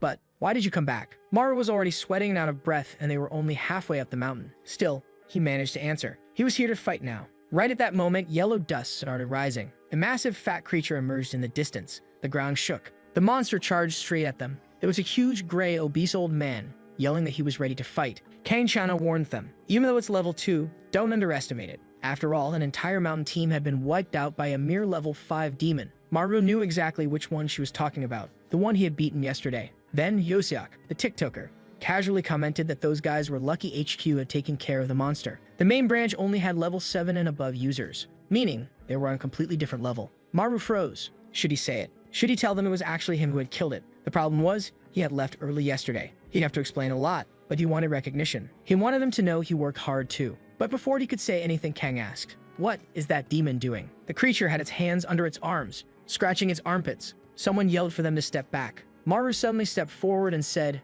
"No need, I'll handle this." Kang looked genuinely surprised. Since when does a level 1 user think they can take on a level 2? Maru pointed at himself. That level 1 user is me. He faced the demon, then slicked back his hair. Time to show how much he had evolved since killing the monster on the mountain. He mimicked the monster's movements, scratching his armpits. I'm not a useless member of this team anymore. A horrific stench filled the air. The moment the monster sniffed, it screamed and ran away. That's supposed to be my ability. Even Maru was disgusted by what he had done. Still, he rushed in for a fistfight. I'm not losing to trash like this. He landed punches right in its stomach, making it stumble. Yosak, meanwhile, covered his nose, saying this wasn't a fight. It was chemical warfare. Kang Chana was dizzy, barely standing. How could a level 7 be affected this badly? Maru kept flailing his arms, locked in a high-intensity slap battle with the monster. The creature wailed, realizing its own ability was working against it. It vomited, collapsed, and passed out. Maru turned to the others, smiling. I won, right? They did not look impressed. Later, they all washed up in the river. Kang Chana, sitting nearby, kept watching Maru. Then she asked, "So you really can absorb demon abilities through gluttony?" Maru nodded, explaining that the last demon he ate had the ability to reflect attacks. Yoseok mocked him. "Oh, so that's what your whole dramatic speech was for? All that build-up for that?" Maru felt a little embarrassed, but Kang just shrugged. "It doesn't matter. You did well. You're improving." Maru blushed, until she ruined the moment by adding, "But honestly, They're still disgusting for having to eat those things. Humiliating. They left soon after, saying they needed to check for more demons. Maru sat there, wondering, why did I have to get stuck with that monster? Why can't I ever look cool? Then someone appeared behind him. Are you Maru-han? Maru froze, covering his face. Who are you? It was Zhang. He only had one question. Did you kill the level 5 demon on the mountain? Considering Maru was supposed to be a level 1 user, this was extremely strange. Maru, feeling awkward, answered yes. Zhang smiled. I'm here to take you to HQ in Seoul. Maru blinked. Wait, was this a promotion? Zhang simply asked. You know what HQ is, right? Maru nodded. As far as he knew, it was where the elite worked. So why was he being taken there? Zhang, still smiling like a K-drama protagonist, said, because I recognize talent when I see it. Petition for the artist to spend less time drawing this guy and use that extra time on the ones we really care about. Back at headquarters, Yu Young was questioning the director about why he had delayed the meeting. He explained that a new recruit had caught his attention. She immediately asked if he was talking about his son, the kid named Shanwu. Oh, so that's why I hated that bastard the moment I saw him. He's a nepotism hire. The director explained that the kid hadn't spoken to him since the divorce, but the person he was interested in wasn't him. It was another new recruit. Yu Young raised an eyebrow. You think the sudden appearance of high-level demons might be related to this recruit? He nodded. I have a feeling. Keep an eye on Gangwei Island. The scene shifted to another portal of yellow dust. Inside what looked like a house, a small, twisted creature crouched in the shadows. Something that looked like a sickly, mutated gremlin. Back at the police station, Maru was grinning like an idiot, absolutely thrilled that he had been invited to work at headquarters. This was huge. Then reality hit him. If they were calling him there, that meant it was even more dangerous than here. He had to remember, safety first. Right now, he was in a beautifully peaceful workplace. Still, it felt damn good to be recognized by someone at the top of the top. Right then, Sanmu was staring at him from across the room. Why have you been walking around with that stupid smile all day? It was obvious how much this arrogant asshole hated seeing a level 1 weakling enjoying an easy life in this office. But for once, Maru fought back. You're the incompetent one. You wanted to work at HQ, but you're not there, so you don't have the right to say anything. Sanmu's face darkened. He stood up, fuming. Say that again. Like how he was going to sit there and take moral lectures from someone who has the ability of stinky armpits. Maru froze. Who the hell leaked that information? He glanced around. Right as Yosiak started typing away at his computer, pretending to be busy. Maru immediately knew. It was that bastard. Feeling the rage of 1,000 suns, he lunged. Yosok instantly ran for his life. Meanwhile, Go Diopman was laughing his ass off and Juwon told everyone to stop bullying Maru. Maru sighed, relieved. Juwon, you really are a good person. Then she clapped her hands and said, at least you're not hiding in the bathroom anymore. Now you just stink a little. That's progress. Maru felt his soul leave his body. The embarrassment never ended. To make things worse, he hated how Kang was just indifferent to everything. Even after he helped her that day, he was still seen as useless here. He looked down at Zhang's contact information. Zhang had told him to send a message when he made a decision. Then Kang stood up and announced that a level 2 creature had appeared. Right then, Sanwoo grabbed her arm and said, I'm going this time. He was bored out of his mind in this office and felt like he was going to explode if he stayed any longer. Then he turned to Maru. You're coming too. We need to work on team bonding. On the way to the mountain, the two of them were sweating under the brutal sun as they climbed. But when it came to hunting monsters, Seamu was more excited than we were when we first saw Kang Chana. Maru, on the other hand, didn't want to spend another second next to this psychopath. He wanted to finish this job and go home. Then Seamu stopped and said, this won't be as easy as you think. Maru followed his gaze. The entire house ahead was covered in yellow dust. Maru figured there must be more than one person inside. But Seamu ignored him, walked ahead, and told him to hurry up. The gate creaked open. Maru hesitated, staying at the edge. Something felt wrong. Inside the door, there was way too much yellow dust. Enough for there to be a level 4 creature. They walked inside, and Maru muttered that they should turn back. These things could appear out of nowhere. But Xianwu kept walking forward. Then they reached a green door. Maru knew. The monster was right behind it. Xianwu turned the handle. Locked. Maru stepped in front of him. This is dangerous. We don't know what's inside. But Xianwu had already put on his gloves. If you don't want to open it, I'll just break it. He twists his pinky to open it. Our boy gets startled, but nothing happens. He's confused while Maru tells him to stop acting all confident when he can't even open a lock. Xianwu then goes to take a look through the keyhole. Sitting at the back of the room, you can see the scrawny little devil. The protagonist pushed him aside, saying he wanted to take a look too. Seeing him in the corner, and he said the thing looked weak. However, the guy warned that judging by the amount of dust, this creature was at least level 7 or higher. Frightened, our boy wants to know why something that strong is on this island. Xianwu replies that he has no idea, but now he understands why his heart was racing. For a long time, he's been eager to fight a truly strong monster. Our boy already took off running, saying that Lunatic was going to put both their lives at risk, so it's better to call headquarters right away. However, when he turned the lock, it wasn't opening. He starts slamming his shoulder against it, wanting to know why they can't leave the way they came in. That's when he realizes that, obviously, it must be the work of the demon hiding in the room. Meanwhile, Seon was kicking and punching, trying to force the door open, shouting at the damn recluse to come out so they can fight. Maru, on the other hand, doesn't want to spend even a second against that demon, much less against that psychopath, especially knowing it's a Hikikomori level 7 demon. The blackhead was just standing there, then suddenly started repeating something about being lonely.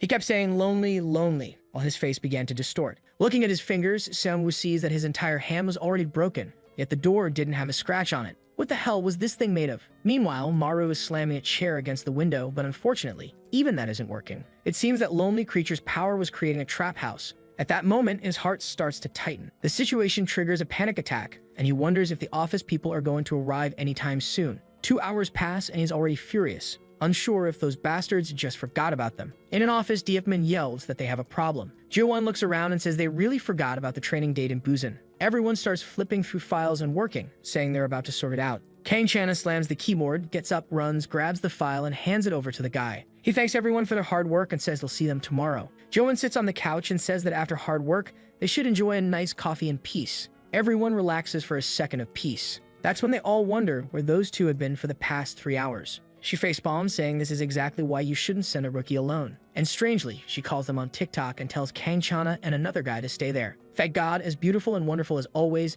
thanks to the artist for putting in extra effort, she gets up and says she's going too because she has a bad feeling. She walks past Jiwon, who stares at her and warns that this place was very close to that other place. So is she really going by chance? The girl seems to have some kind of trauma. She just stands up and tells them to hurry. If I had to bet $1 trillion, I'd say her family was killed by demons, and that's why she's so determined to kill them. The scene shifts to the house and everyone is already inside asking where the two are. Through the dust in the background, they see a shadow approaching. It was the desperate fools shouting at them not to let the door close. But it was too late. It shut right in their faces and the fools wondered why they had barged in like that. Already slumped on the floor, Jiwon wants to know what happened to them. The situation is explained and they stand by the door. They realize that apparently the demon doesn't want to leave. That's when Kang tells everyone to step back, pulls a small arm out from her body and forms a katana. She slashes at it, but obviously nothing happens. Yoseok is terrified that even her attack didn't leave a mark. Jiwon then tells them to wait because she'll handle it. She pulls up her jacket sleeve, revealing a small black orb on her arm. A tiny spider appears and guess what her ability is called? Demon Spider. She tells Minnie to go in, but the lock was too small for her chubby spider and unfortunately, it didn't work. Our boy watches her consoling the spider and remarks that she seems like the weirdest one so far. Soundwoo then tells TikTok to do something instead of just standing there. But he replies that he has no abilities. Maru takes the opportunity to mock him, saying that he seems completely useless in battle. However, the boy fires back that our guy is the useless one. Or are all those abilities he's been absorbing? Why doesn't he use the needle power to unlock everything? To which our protagonist explains that the creature is too far away, he can't see clearly, and his powers don't reach that far. At that moment, it seemed like everyone was useless. Shanwoo wants to know who's going to save them if there's no one else in the office. Jiwon says the leader won't because he left for training and won't return until tomorrow. Then Yoseok reminds them that they still have Kim Yi back nearby. The old bespectacled man suddenly appears, scaring everyone. They ask when he got there, and he responds that he arrived because no one had come back yet. Everyone is shaken that this weird guy has zero presence, making it impossible to notice when he arrives. He walks up to the lock to take a look, and Jiwon asks if he can handle it. Suddenly, he lies down on the floor and starts taking a nap. Maru thinks to himself that either this guy is extremely calm or has some bizarre ability. Jiwon explains that she has no idea what his ability is because she's never seen him use it. The poor ones are devastated. Everyone who came to save them so far was useless. Jiwon claps her hands and tells them to focus and find a way out together. But Sehun just reminds her that they've already tried everything, so there's no way out. She asks if he's prepared to die without doing anything. TikTok suggests waiting for the leader while our boy bites his nails in fear. In the background, he wonders why Kang was just standing there doing nothing. Something about that was weird. Yoseok, however, wants to understand why the demon isn't moving or trying anything against them. That's when, out of nowhere, a tremor shakes everyone. Kang immediately takes off running, saying it came from the main room. She opens the door, takes a look, and it seems like the whole room is moving. The walls and ceiling were coming down, and the house seemed to be shrinking. That's when Seonwoo states that now, the purpose of that lonely Hakisha is obvious. It will keep shrinking and shrinking the space until the house is reduced to just its room. Maru realizes that, given it can't destroy the walls, they're going to be crushed to death. No one has any idea what to do, and our boy desperately needs a solution.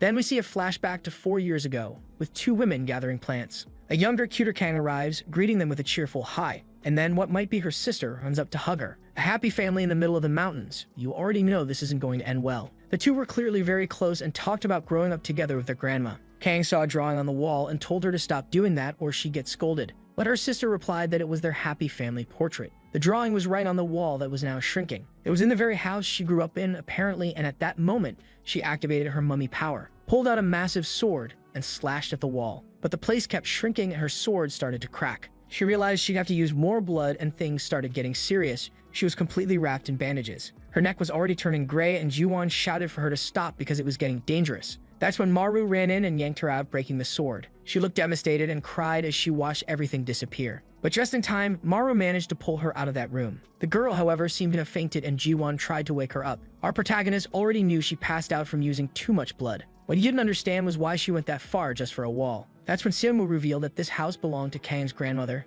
and she lost both her grandma and younger brother while living here. She barely survived alone, and that's when she gained her abilities. Maru now understood why she acted that way and seemed so scared. Yoseok says that, at least for now, the house has stopped shrinking. They would have to find a way out soon before they ran out of rooms. Seeing the small piece that Kang tore from the wall, Ji-won throws out the saying, "Soft water on hard stone keeps hitting until rage." Sometime later, the sounds of attacks echo through the forest. There was Seung-woo, who managed to carve out a tiny hole with his knife and a billion strikes. Everyone had already used up all their energy and couldn't do anything anymore. A knife falls on Amaru's lap and Seung-woo says it's his turn now. He gets up, his arm still in bad shape, dying of thirst. But just as he's about to start, Kang snatches the knife from his hand and says she'll do it. He asks her to rest a little longer, but she insists she's fine. She goes to the wall and starts scraping. Our boy comments that he heard this was her grandmother's house. He found it strange that such an abandoned place was so clean, so she must have been taking care of it. She says it's because she's been waiting for the day the demon that killed her family would return. Maru doesn't understand how she knows the creature will come back one day.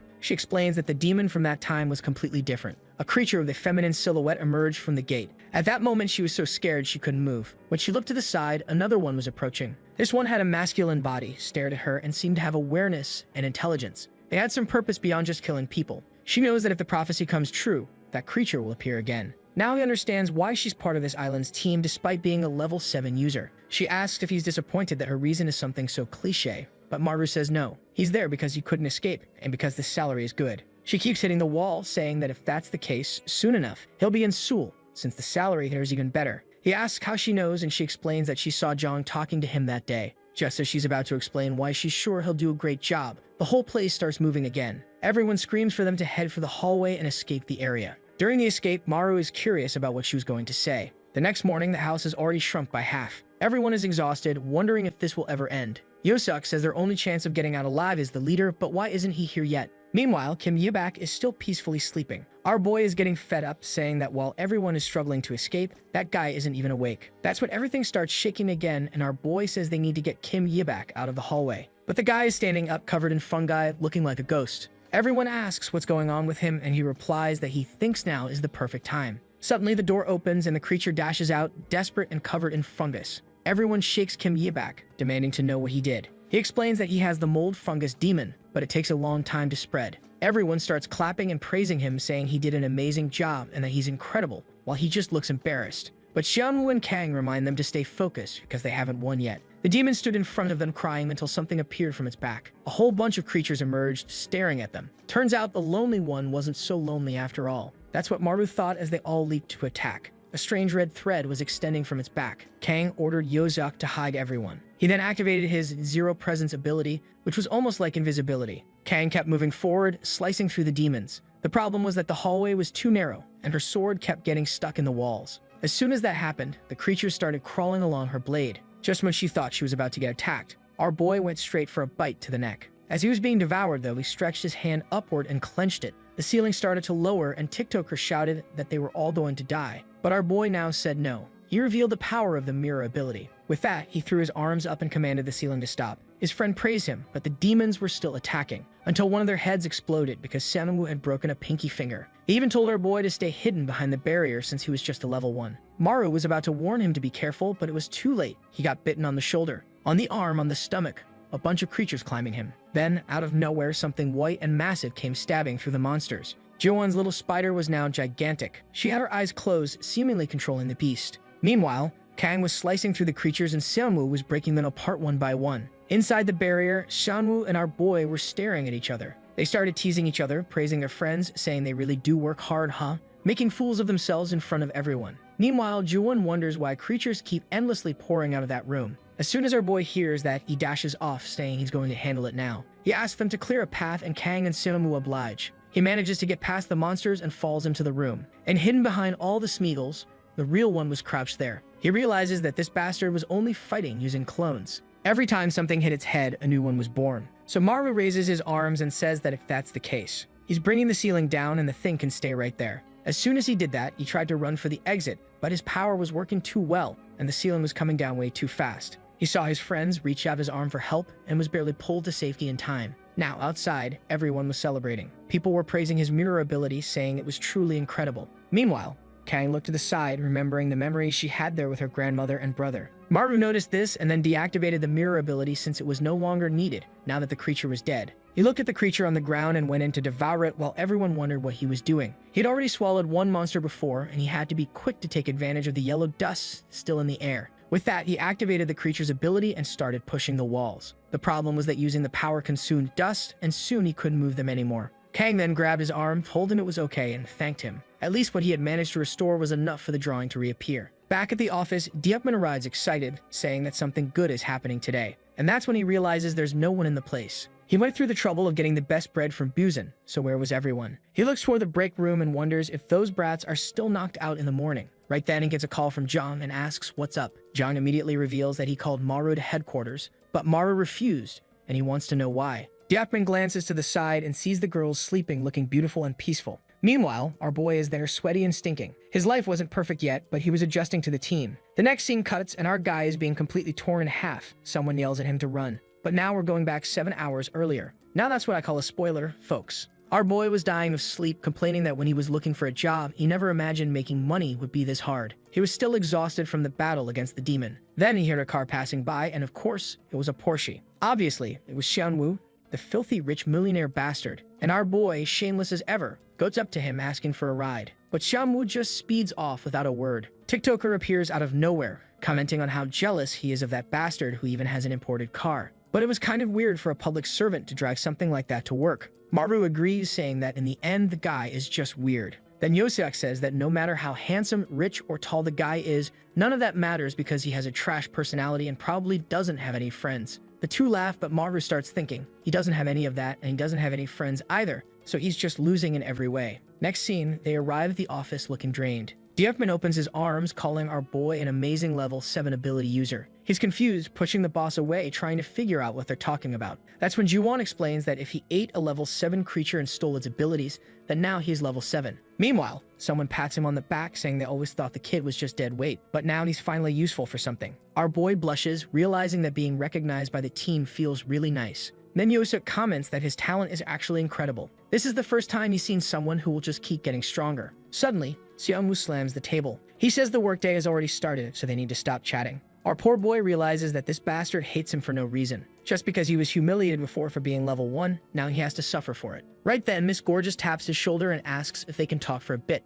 Now outside, sitting on a bench, he asks what's up. She says she just wanted to thank him for what happened at her grandmother's house yesterday. He awkwardly scratches his head, saying that they're a team, so it was only natural. But suddenly, she turns and says that after that incident, she's sure about how she feels about him. Our boy blushes hard, wondering what's coming next. And then she says she's sure he's not a level 1 ability user. What a tragedy. I thought it was going to be something good. He asks her to explain, and she says there's no way he could have recovered so well with a level 1 power. He remembers the chubby creature he first bit and is sure that one was level 1. But then Kang asks if, by any chance, he saw another demon before he started working here. He thinks for a moment, saying there's no way he'd forget something that important. And that's when he notices smoke behind her. Immediately, a panic attack kicks in, and a black claw appears. A humanoid wolf stares at him, drooling, and his heart starts pounding. He drops his can, and she asks what's wrong. He tells her not to worry. It's just that sometimes his mind makes up scary things. But she calls his bluff, grabs his hand, and tells him not to worry because he's safe with her around. I wish I was safe too. And now she's sure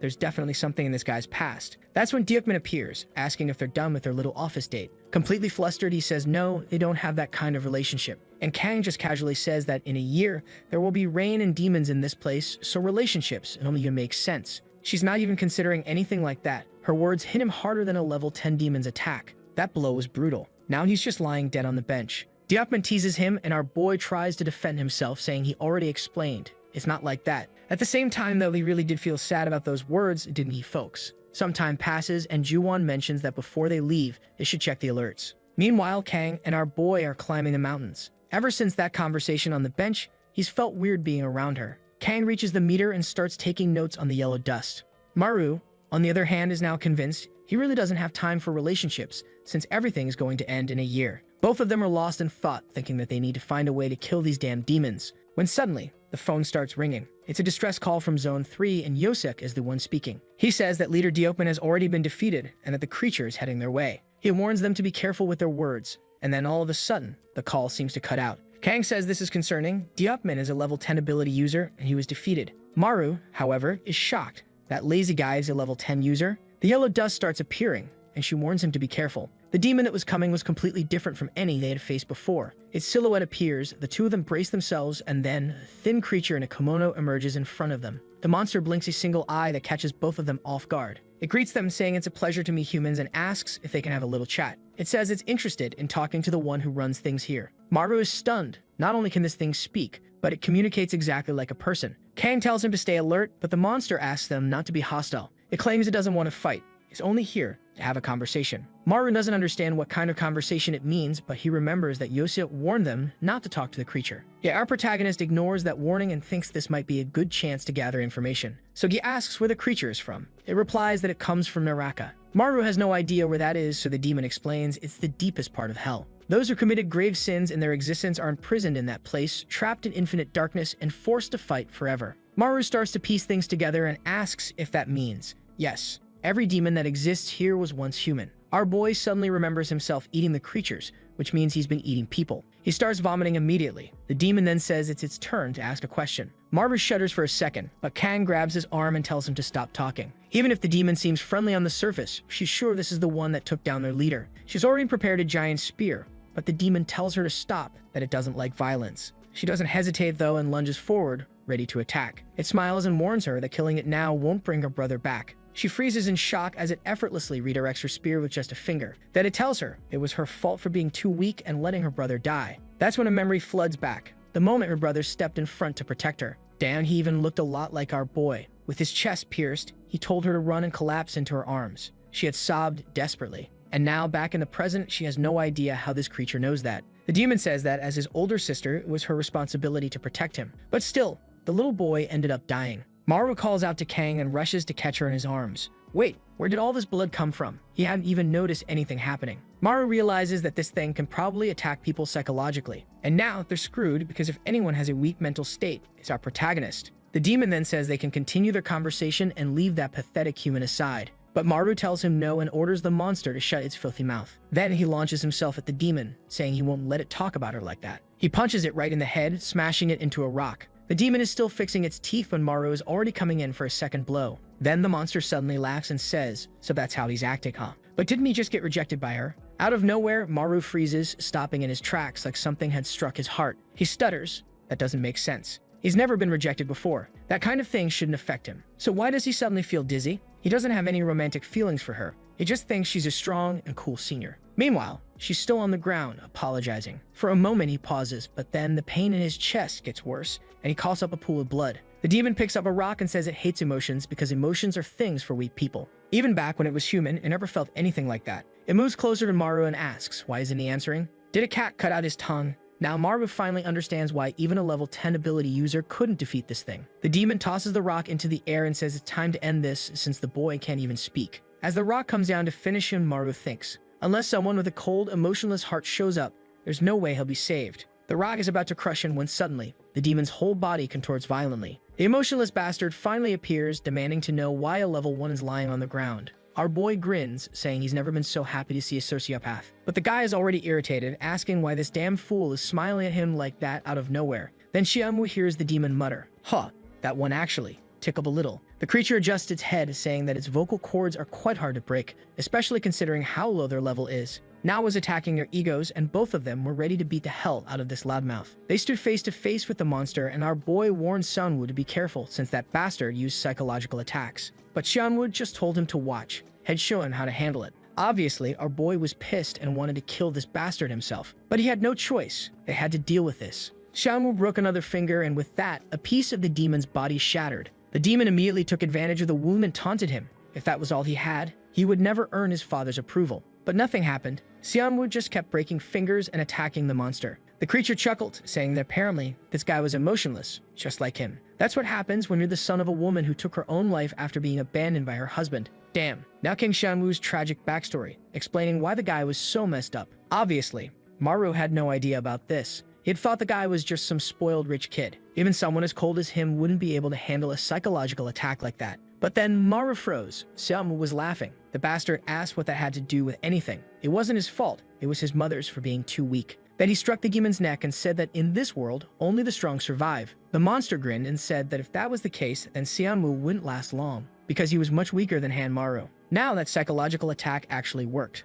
But our boy jumped in the way and blocked the strike, saying he had figured out the pattern. The monster disorients people with psychological attacks and then launches a blade from its mouth. Right then, Kang swooped in and sliced off the creature's tongue, making it writhe in pain. She asked if Maru was okay, and our boy was in love, thinking, as expected, she's amazing. I'm right there with him, falling for her just like this fool. But he shook it off, telling himself to focus on the fight. He grabbed Xianwu and shook him, trying to snap him out of his daze. But damn, that hit about him being weaker than Han Maru really got to him. On the other hand, our boy was proud that someone like Xianwu was jealous of him. But then he stepped on the guy and told him to get over it. It wasn't that bad being worse than him. He might be super cool, but for now, Xianwu was still cooler than him. Suddenly, Xianwu snapped back and scoffed, saying, obviously, after all, you're still a trash level 1. The three of them then turned to face the boss, knowing they had to kill it before nightfall. Otherwise, they'd be at a disadvantage. Maru wondered how they were supposed to do that. If he got too close, the monster would use its tongue. But Kang said this was the perfect time since for now it couldn't talk. However, Xianwu immediately objected, saying she wasn't in any condition to fight. The wound on her chest wasn't healing. At that moment, Maru bolted to the side, thinking he needed to find a way to deal with this monster. He started waving his arms, calling the monster an idiot and telling it he was right there. The creature turned to him.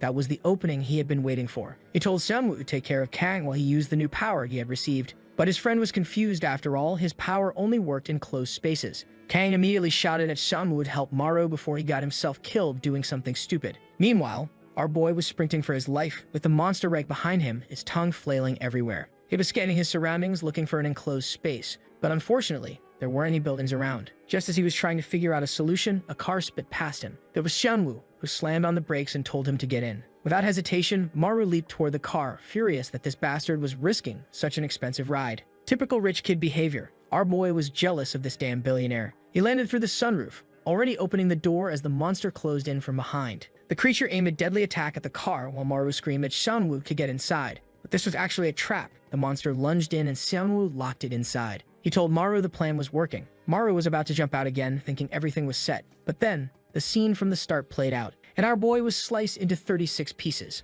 The monster grinned as it crawled out of the car, satisfied that it had killed him. But then, a hand grabbed its neck. The creature looked back and understood Maru. That's when we see what really happened. The moment he got in the car, Maru had activated his clone ability. Now, multiple Muras were attacking the monster, grabbing it from all sides and pulling it back inside while devouring it. The monster shrieked in agony, desperately searching for the real one, who was hidden in the back. Xianwu was banging on the window, demanding to know why the bastard wasn't getting out. Then Kang arrived, asking where Maru was. As it was being consumed, the monster wheezed that this wasn't necessary. They could just sit down and talk for a bit. Or was Maru just naturally violent, just like his father? And then, the psychological attack hit. Maru was suddenly dragged into a memory, tears in his eyes. His father lifting him by the collar, yelling at him to stop. Stop what? The monster asked him. How did he feel when his father disappeared without a word? Maru didn't want to hear any of this. He slammed his own ears to make himself go deaf. With blood gushing from his ears, he told the monster to stop playing with people's emotions. The creature seemed to be moving its mouth, trying to get him to read its lips. But he just scowled and said its attacks meant nothing if he couldn't understand what was being said.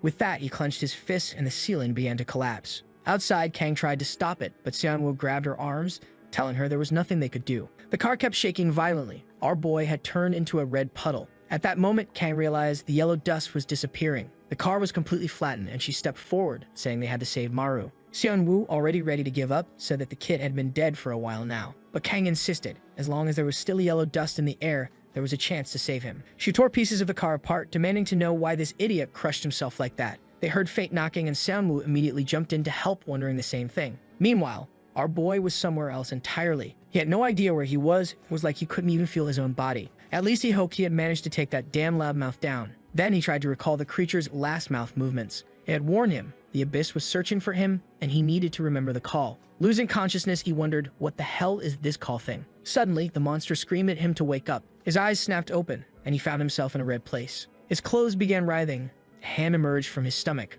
And then, that same black furry dog started crawling out of him. Maru, clearly not in the best shape, demanded to know what the hell that thing was. The monster stepped up to him and asked, "Do you remember?" Flashback, back when he was a child, when he first saw that creature. The monster had stared at both him and his father. Maru, terrified, had told his dad, "This is weird, we should run." But his father grabbed him by the collar and said no. From that day forward, they were going to fight. Crying, Maru had begged to know why. That was when his father told him, because they needed to obtain that bastard's unique ability. He had dragged his son along, saying they were now heading for the abyss. Then he threw the boy in front of the beast. The moment it raised its head, Maru was seconds away from being devoured. Back to the present. Samu was breaking fingers again, using what little yellow dust remained to tear apart the crushed car. After nearly gutting the whole thing at the very bottom, there was Maru, wrapped in blood red, vacuum-sealed like a corpse. Staying him, Samu declared there was no more dust. He couldn't recover. He looked to the side, knowing that the kid had no more hope. Meanwhile, Kang was grabbing Maru's hand, asking if he could hear her. Suddenly, his finger twitched. That's when the two of them realized it. Just like a demon, Maru was producing his own yellow dust. His broken bones began spinning, twisting, realigning. And the kid stood up. Both of them were horrified. He had almost completely recovered on his own. But then, he lost consciousness and collapsed face first onto the ground. They stared at his body. And Xianwu immediately started stomping on him, demanding to know what the hell he was. Maru, still barely alive, was groaning, wondering why he was getting his ass kicked. Xianwu grabbed him by the collar, shouting, how was he producing his own yellow dust? In theory, the only power he had was gluttony. That's when it hit Maru. Gluttony wasn't the first power he had ever received. It was that monster's power. When he was younger, his father had forced him to take that creature's ability, and he still had no idea why. And here it comes, panic attack. He collapsed to the ground while Xianwu asked him what was wrong. Kang, the only one with some decency, told Xianwu to give him a break. He was still recovering. Besides, for now, they should keep this a secret between just the three of them. Xianwu refused, saying it was crazy to let a monster like him run free. Everyone needed to know, including headquarters. But Kang countered. Maru himself didn't even seem to realize he had yellow dust. Still, Xianwu insisted. What if he turned into a dangerous demon? Kang simply replied, she trusted Han Maru. She believed he wouldn't do anything dangerous. Xianwu looked back, then scoffed. Fine. He didn't care what happened to the brat. With that, he walked off. And now Kang realized that all of the responsibility had fallen onto her. On the train home, work was way more exhausting than our boy thought. He was trying to figure out what the hell was this gluttony power and what was that monster. Right then, the monster appeared in the window reflection staring at him. Maru jumped in fear. Yosok, sitting beside him, told him to quit acting weird. Maru clutched his chest, saying he just saw something strange. Then he asked did Yosok want to hear about some of his problems. Yosok, without hesitation, said, not even a little. He said it was better if they just stayed out of each other's lives. Maru sat there dejected, realizing no one at work gave a damn about him. Meanwhile, TikToker got a call from some guy named Kim Wooju, and he wanted to know why. Scene change, bar izakaya. Kim Wooju was telling someone to leave the Gaia Mountain group and request a transfer. A chubby guy hesitated, but eventually said okay. But then he asked, who was that person sitting next to him? It was our boy, Hanmaru. Even Yusa wanted to know, since when the hell was he invited? But the poor guy said that his life was really tough too, and he didn't want to be alone. He then turned to Kim Wooju and mentioned that it was the first time he had met someone from another team, asking why he wanted to leave that place. Wooju explained that it was because of all the arguments and problems there. Yosok said that it seemed more like a one-sided case of bullying. Our boy then wanted to know if this was that legendary office bullying he had heard so much about. TikToker agreed, saying that Wooju was just too nice of a person. He should have just caused a mess and then left, exactly like he did. Maru admitted that he didn't know about this since he came from another group. That's when Wooju revealed that Yosok was the one who got beaten up and bullied the most. Now our boy was feeling uneasy, wondering what kind of people were in that group. Yosok explained that the personalities of those guys were closer to humans. Even within the public servants responsible for demon extermination, there were people more dangerous than the actual targets. Maru remembered when Seonwoo said that he could end up becoming more dangerous than a monster and started wondering if he was one of those people. On the way home, he was dragging the chubby guy along, asking if they were still far away. That's when they arrived at Wooju's parents' Raymond's shop, and he told them to come inside. But then his expression changed when he saw all of the guy's friends. The poor guy froze, turned around, and immediately crashed into someone else. The 3.98-meter law-abiding citizen said he had come looking for Wooju, but look at that, he had found Yoseok too. Then, without hesitation, he kicked him in the chest and stomped on his head, saying that if he was going to transfer out, he should have left peacefully. His biggest mistake was setting fire to the place before escaping. He was stomping the hell out of the guy until our boy grabbed his arm and told him to cut it out. Obviously, the guy turned and asked who the hell he was. Our boy, his eyes glowing, said that he worked with Yoseok at the office. The guy laughed, saying that it seemed like he was from Ganwet Island, where only idiots and weirdos ended up. Then, without warning, he blasted Maru in the face. Our boy was flattened on the ground, while the guy went right back to kicking the crap out of Yosiak. Poor Yosiak had taken more of a beating from these people than he had from that demon in the house. Maru got up, hoping no one would notice his nose was bleeding, but there was yellow dust in his mouth. The whole place was turning yellow, and our boy was not happy.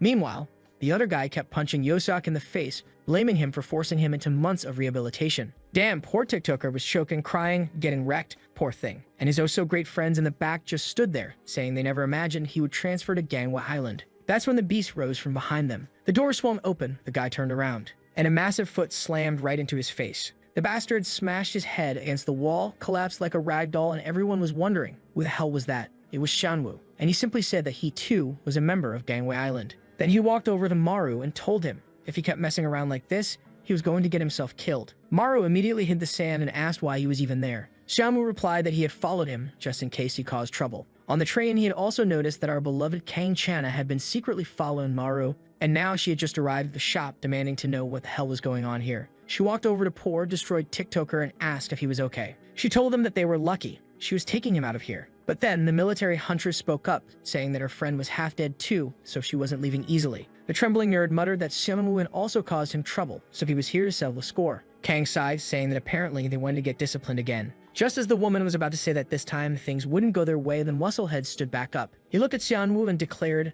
"Today, you're gonna die." He charged in for a punch, but Xianwu grinned and said, "I'm looking forward to it." The brawl was about to begin and Amaru was standing to the side, completely lost on what to do. He was about to jump in, but Kang told him to stay out of it. If he transformed, things could get dangerous. He needed to be careful. It seemed like she had taken his shirt as she passed by and shifted it slightly. Poor Xianwu, now it was his turn to get his ass kicked. The guy came in with a chair, yelling that today was the day Senwu died. But a cannon strike came out of nowhere, nailing the bastard right in the ribs. Armed with a broom, Kang had immobilized the first guy and smashed the second one in the shin. The trembling nerd was rolling on the floor in pain while she warned them. They better stop this or things would end badly for them. That's when an older man appeared, asking why they were fighting civilians while he was just in the bathroom. Kang asked who he was, and the guy introduced himself. He was the leader of Gaiyang Mountain. Kang seemed relieved and was about to explain what had happened. But if I had to bet $1 billion, that guy was way worse than the three on the floor. And yep, that's exactly what happened. He punched her straight in the face. Dude, you don't do that. You want to die.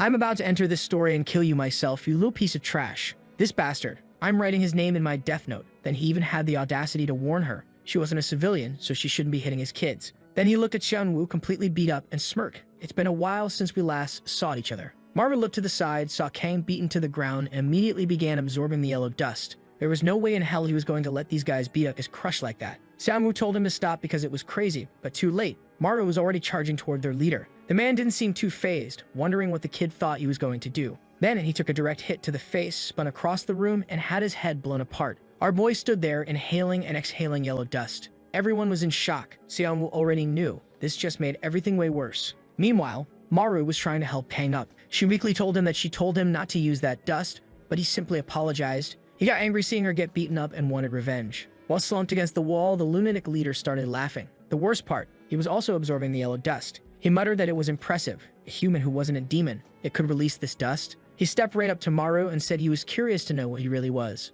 Then he asked if Maru wanted to join his team. Maru immediately recalled that this guy's group was filled with people worse than demons, and he flat out told the bastard he would never join a team full of trash. The leader didn't seem too bothered and just sighed, saying that was a shame. Too bad, because now he wasn't going to let Maru walk away so easily. Now that there was plenty of yellow dust around, maybe they should settle this with a fight. Gaiyang Mountain versus Gangwon Mountain. After all, fighting only demons got boring sometimes. But Maru could already see his entire group was starting to transform like a bunch of psychopaths. The leader sat down, chewing on some seaweed. At least, that's what it looked like. Then he said it was time to start the competition. Kang was completely against this, but he ignored her and explained the rules. It would be a 3 versus 3 fight. Whoever won got to keep Yosiak. If they won, they would forget everything he did back at the office. And they would also forget about the boy with the demon's power. After all, Maru should already know. If headquarters found out about this, there was no way they'd let him run free. So it was in his best interest to fight, to keep things quiet. Kang could already tell this bastard wasn't even listening to her. Xianwu asked why they didn't just take the leader out immediately. Kang explained that it would be chaos as people would try to defend him,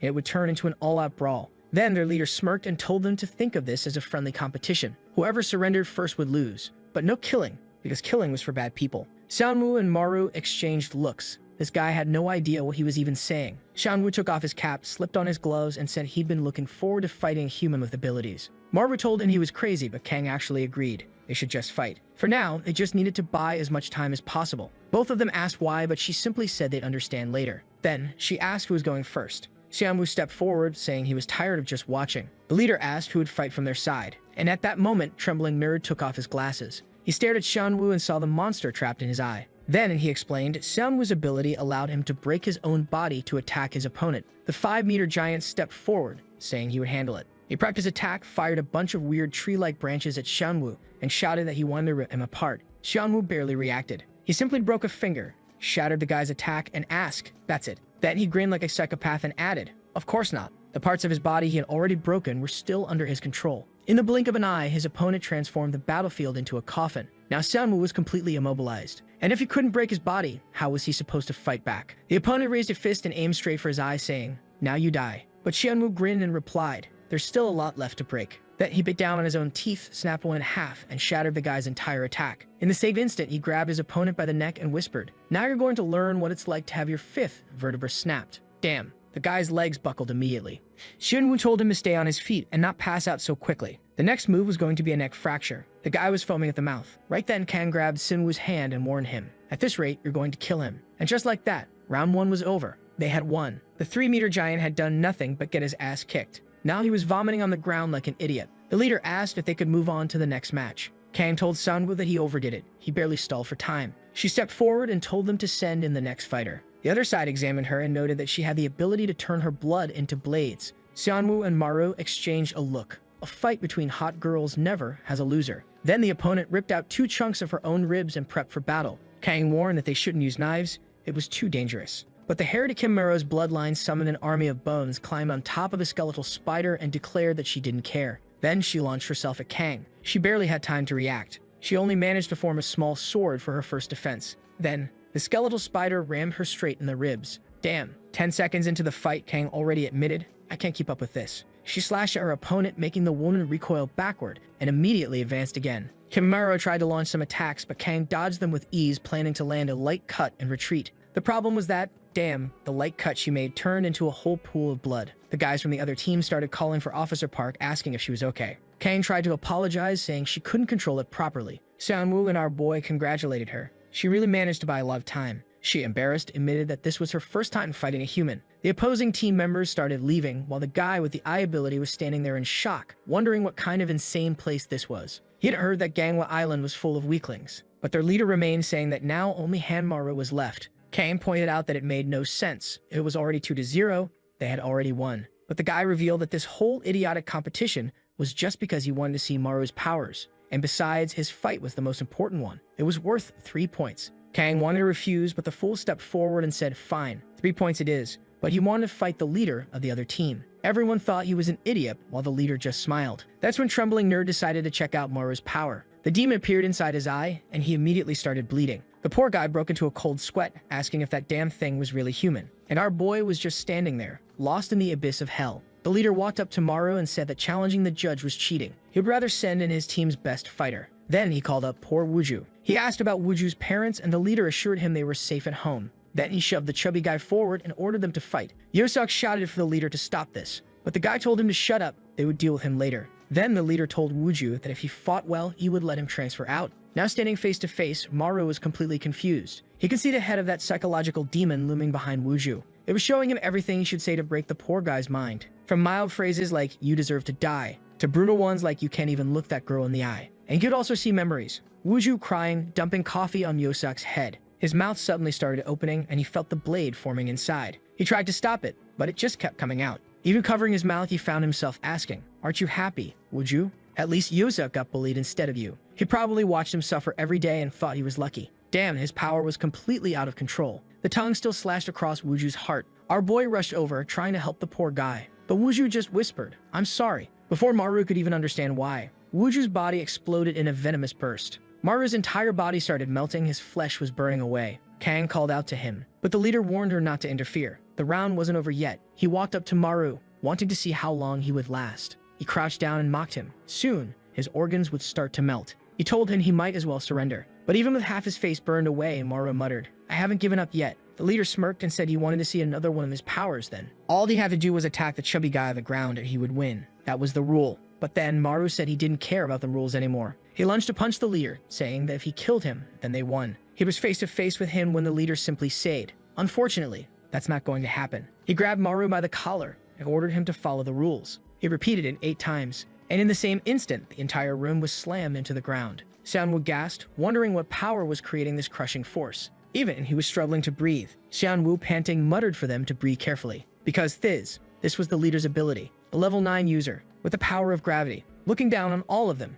he smiled and said, "This is such a beautiful sight." Now that they were all pinned to the floor, things were finally getting fun. He glanced at our boy, noticing he had already recovered. Then he said, something was wrong with this kid's body. He decided to test him and increase the gravity only on Maru. With that, our boy's ribs started snapping apart. But honestly, after that car scene, this was nothing. However, the leader noticed something. The more pain Maru suffered, the denser the yellow dust became. It seemed that the demon he had gained his powers from was very special. That triggered a memory. That monster had been haunting him. Even though it was a demon, its eyes were different from the others. Our boy was struggling to push himself up, barely managing push-ups under the pressure. He was basically in a Goku training montage. Then he decided to use the power of language to mess with this guy. But there were no words written on his back. It seemed like there was no way to mentally break this psycho. At that moment, the leader pulled out a knife. He said he hated being curious, which is why he wanted to dissect Maru. Maybe remove his lungs, or maybe his throat. But that mech shattered, because Xiaomu broke a finger and ordered Maru to go for him. Right then, Kang slashed the leader's arm, leaped into the air and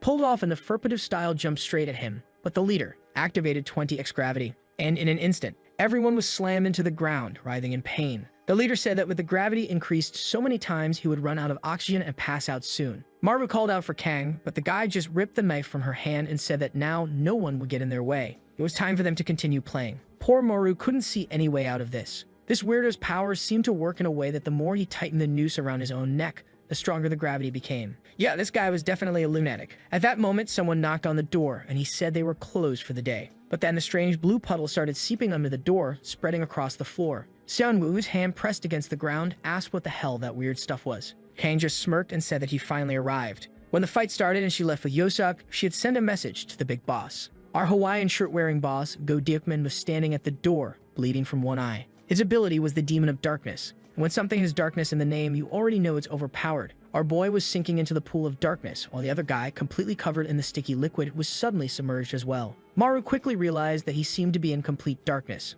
But something was off. He stood up, noticing that he couldn't hear or smell anything. There was no sound. It was as if he himself didn't exist. The gravity guy was trying to understand what happened, until Diepman appeared right behind him and grabbed his throat. Apparently, his gravity was useless here. In an instant, he passed out on the floor. Then Diepman turned to our boy, who was still struggling and calling for help. He grabbed Maru's throat as well and knocked him out cold. Then he casually reached into his pocket, pulled out his 2 missing eyes, and popped them back into his face. The darkness started fading, and everyone was back in reality. Diepman simply commented that the yellow dust had finally stopped. Kang sighed and said he finally arrived, but Diekman ignored her and got straight to the point. He demanded to know why she and Sunwoo didn't report Maru's powers. Apparently, they were tired of working as public servants. Kang apologized and asked if he could at least talk to the other team's leader. But Diepman immediately shut that idea down, saying that now that things had escalated this far, it wasn't going to be resolved so easily. Scene change, a massive building, and everyone was staring at our boy, who was chained to a chair. He was wondering what was going to happen to him now. Inside a room with 88 chairs but only 4 people sitting, Young spoke up, saying that from now on,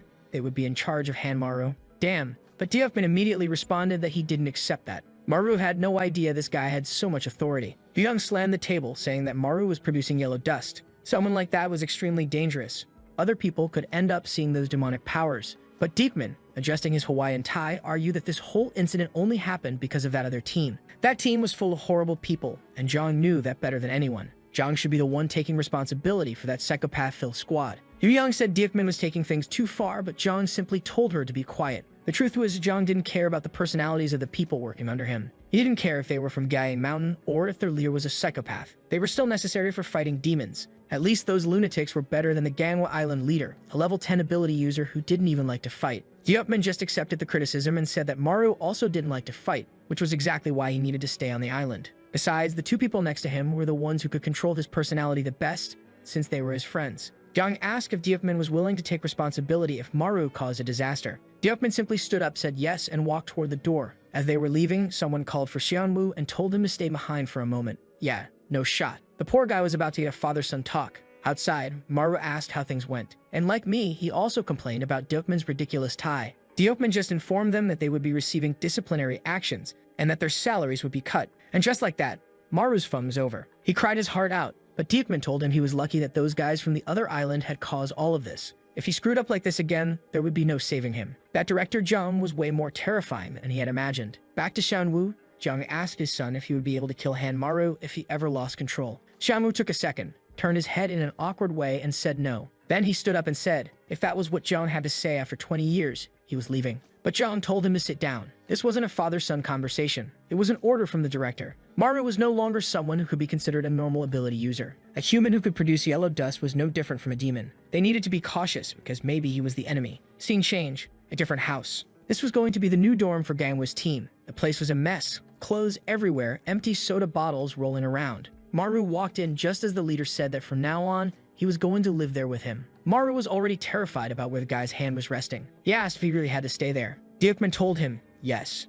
It was the only way for him to keep an eye on him and make sure he didn't cause problems. Then he placed a hand on Maru's shoulder, and that gave our boy instant trauma. Deokman smiled and said that from now on, they would be spending 24 hours very close to each other. Back at base, Jimon was staring at him, watching him burn. He stood there, all twisted up, and asked if she had anything to say. She warned him that he would die if he started releasing yellow dust there in the office. Yosuk said they should stop messing with the kid because this was exactly the kind of situation that made the dust start rising. Maru was just standing there, pissed off, unsure who he hated more. As soon as he let out his sigh, Kim Yibak asked if he had just started releasing dust. Deokman immediately grabbed his face, saying he wanted to take a look. Yeah, this scene looked peculiar. Normally, I'd only see this kind of framing in healthier types of stories. Walking through the hallways, Maru was fuming. He was now being treated like a monster. Along the way, he ran right into Sunwoo, who was still thinking about what Zhang he had said. That Maru was extremely dangerous, and maybe even an enemy. On the other hand, our boy was already getting pissed off and asked if he was just another person here to tell him not to cause trouble.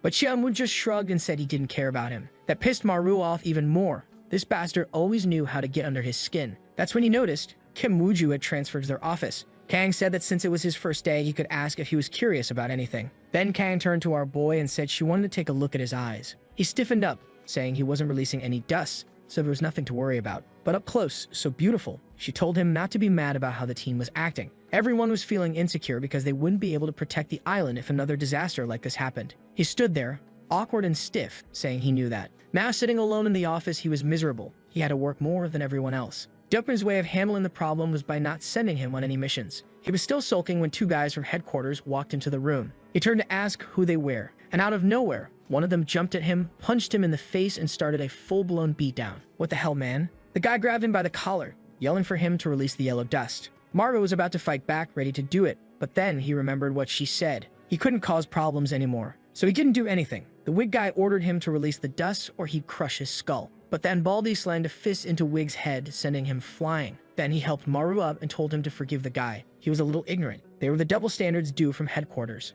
Maru immediately asked if they were there to test him again. I'm gonna keep calling them Baldy and Wig because it's way better. Baldy said that Wig was his biggest fan. He even called Maru King Maru. Maru, embarrassed, asked what the hell that even meant. But Wig was already massaging his shoulders, saying that if he could generate yellow dust, he was more incredible than even the director. Then, a giant thumbs up right in his face. Absolute certainty that he would become the greatest ability user ever. Our boy was awkwardly flustered after hearing that. Some time passed, and soon everyone was heading home. Maru glanced to the side and saw Wuju standing there. He asked if something was wrong, and suddenly, the scene shifted to one of those meters that measure yellow dust levels. Strangely enough, it wasn't working. Wuju apologized, saying he must have done something wrong but didn't tell anyone because he didn't want to get blamed. Maru told him that this place was different. No one would mistreat him over a small mistake. Or maybe he was just awkward. The chubby guy suddenly looked flustered, asking what Maru had said. Maru just brushed it off, saying nothing, that he would definitely be treated well here. That's when he noticed the yellow dust. Wuju immediately asked if he was releasing it, but obviously he wasn't. Then, looking to the side, there was a kid with strange orbs on his chest. Wuju was already panicking, saying they needed to alert headquarters. But our boy said that with this amount of dust, it was probably just a level 1 monster. It would be easy. Then he remembered what that guy said, that he would become the best ability user. He immediately leaped at the creature, yelling that he was King Maru, and bit straight into its neck without mercy. The creature collapsed instantly. Our boy was brutal. Wuju praised him, saying he really killed it in one hit. But life was never that easy, because inside the first monster, a second one started emerging. Maru didn't understand why the thing didn't die, and now another one had spawned. and one of the orbs on its chest disappeared. Not only that, judging by the dust level, it had evolved into a level 2 demon. A while later, Maru was exhausted, completely lost as to why every time he killed it, it just got stronger. Wuju commented that the yellow dust levels had already reached a level 5 monster. He immediately ran off, saying they needed to call the rest of the team. But Maru told him, "Look behind you." The monster had already launched itself at him and was about to tear into his neck. At least, Wuju detonated his venom ability, melting the creature to nothing. But the same thing happened again. The body hardened, and from inside it, another one emerged, even stronger. This was a Hakusho evolution, and the worst part, it still had 4 stones left on its chest. It had already reached level 6, and Wuju had no idea how the 2 of them were supposed to handle this. That's when our genius boy finally realized there were still 4 stones left. If the math was right, 6 plus 4 equals 10, which meant they were screwed. He and Wuju needed to run the hell out of there immediately. Maru said he would distract the monster while Wuju called for backup, but Wuju yelled that there was no way he could take on a level 6 monster alone. But Maru was fired up, declaring that he was King Maru and stronger than he thought. With that, he leaped at the creature, imagining that since he ate it, he should have a similar ability now. He threw a punch, but the creature dodged much faster than he expected. Then, a direct hit to his stomach. Maru crashed to the ground, completely immobilized. Before he could react, the creature slammed him with a full-on UFC-style ground and pound. Damn, Maru wasn't lasting at all. He also had those same orbs on his chest, but he didn't understand why he wasn't evolving even after taking near fatal injuries. Apparently, his regeneration was too fast, nullifying the effects of the ability. The monster was about to crush his head, and Maru screamed, telling to hit harder. The beast went for the attack. Wuju panicked and yelled for him to be careful, but Maru just told him to stay back. But of course, the side character had to mess things up. Wuju used his venom ability. It stopped the monster's attack, but it was completely unfazed. Before he had a chance to run, the beast slammed him in the head and smashed him into the ground, the way Maru should have been crushed. But Maru, from behind, wrapped his arms around the beast and sank his teeth straight into its neck. Once again, the creature's body started hardening. Maru quickly grabbed Wuju's body, asking if he was okay. Wuju weakly asked why the bastard didn't run. Maru told him it was because this was all his fault, so obviously, he couldn't just run away. Wuju told Maru to flee and call for reinforcements. Then, he passed out. Maru already knew if he left Wuju there with his weak recovery, he would die. Nobody was coming. That meant he had to take care of this monster alone. Only 3 more evolutions before it reached its final form. He couldn't let this thing reach level 10. He had to kill it before it emerged from the cocoon. Maru shattered the hardened armor, and inside, he saw a red creature. This was definitely part of the evolution process. He immediately lunged in to bite it, to kill the threat before it could fully develop. But then, a giant hand shot out from inside and punched a crater into Maru's chest. Damn, now this was a monster. The thing was built like a Giga Chad. But this time, it was Maru's body that started forming a cocoon. He was actually happy. Now he was finally evolving. But then, the monster grabbed him by the head and lifted him up. Maru braced himself, thinking he was about to take a punch. But instead, the beast swung him backward and launched him far away. As he was flung through the air, he saw the monster was heading straight for Wuju. He screams desperately, telling the monster to stay away. However, poor thing, he goes straight to the ground, hitting his back against the tree. At least the cocoon had been made, and at that moment, he emerges from it all covered in slime. Remembering the moment the creature was approaching, he starts running. As soon as he takes his first steps, he notices that he's much faster after evolving. However, when he gets there, there's nothing left. The yellow dust is disappearing, which means the monster is gone too. He wonders where it is when, right at that moment, his phone rings. He sees a monster alert in another district and wonders if they've already gone there. At the same time, he gets a call from Diokman, who asks if he saw the level 7 alert. He says yes, and that he has something to say, but the guy just tells him to listen and warns him not to go, stay home. Before Maru can explain that he's already there, the guy hangs up.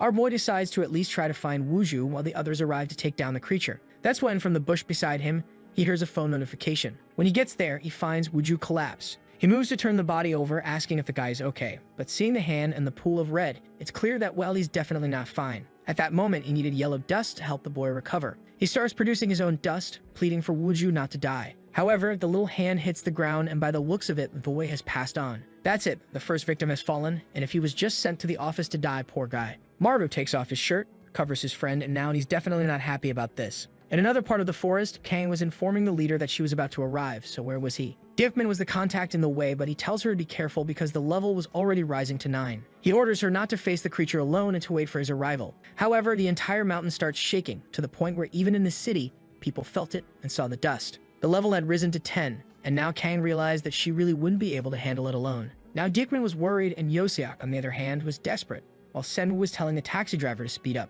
Unfortunately, Juwon was stuck in the car and knew she wouldn't make it in time. Kang was running through the forest with the goal of stopping this monster before it reached the village. Suddenly, she stops and sees a figure approaching. She thinks it's the monster, but then our guy turns around. Immediately, he tells her not to come any closer and to get out of there. She's a bit confused and asks what's going on and why he's there. Man Maru is furious, gets right up in her face and tells her to leave before something happens. She asks him to calm down and questions what's going on, since there's no way she's just going to run away. That's when he says that the evolution demon has reached its final form. She looks over his shoulder and amid the dust, sees the creature approaching. It looks like a 6-meter-tall bodybuilder with 2% body fat. She asks if he's really fighting this level 10 monster alone, to which Maru responds that he's going to finish this by himself because he has to kill this thing. He tries to drive a stake into his own chest, but she pushes his hand away, wanting to know what he thinks he's doing. He explains that he ate the evolution monster, so if he suffers a fatal wound, he'll evolve just like it. At that moment, Kang realizes that Maru is acting strange and wonders what's happening. She asks him to calm down because the rest of the team's already arriving. However, the boy gets arrogant and says he doesn't want anyone's help.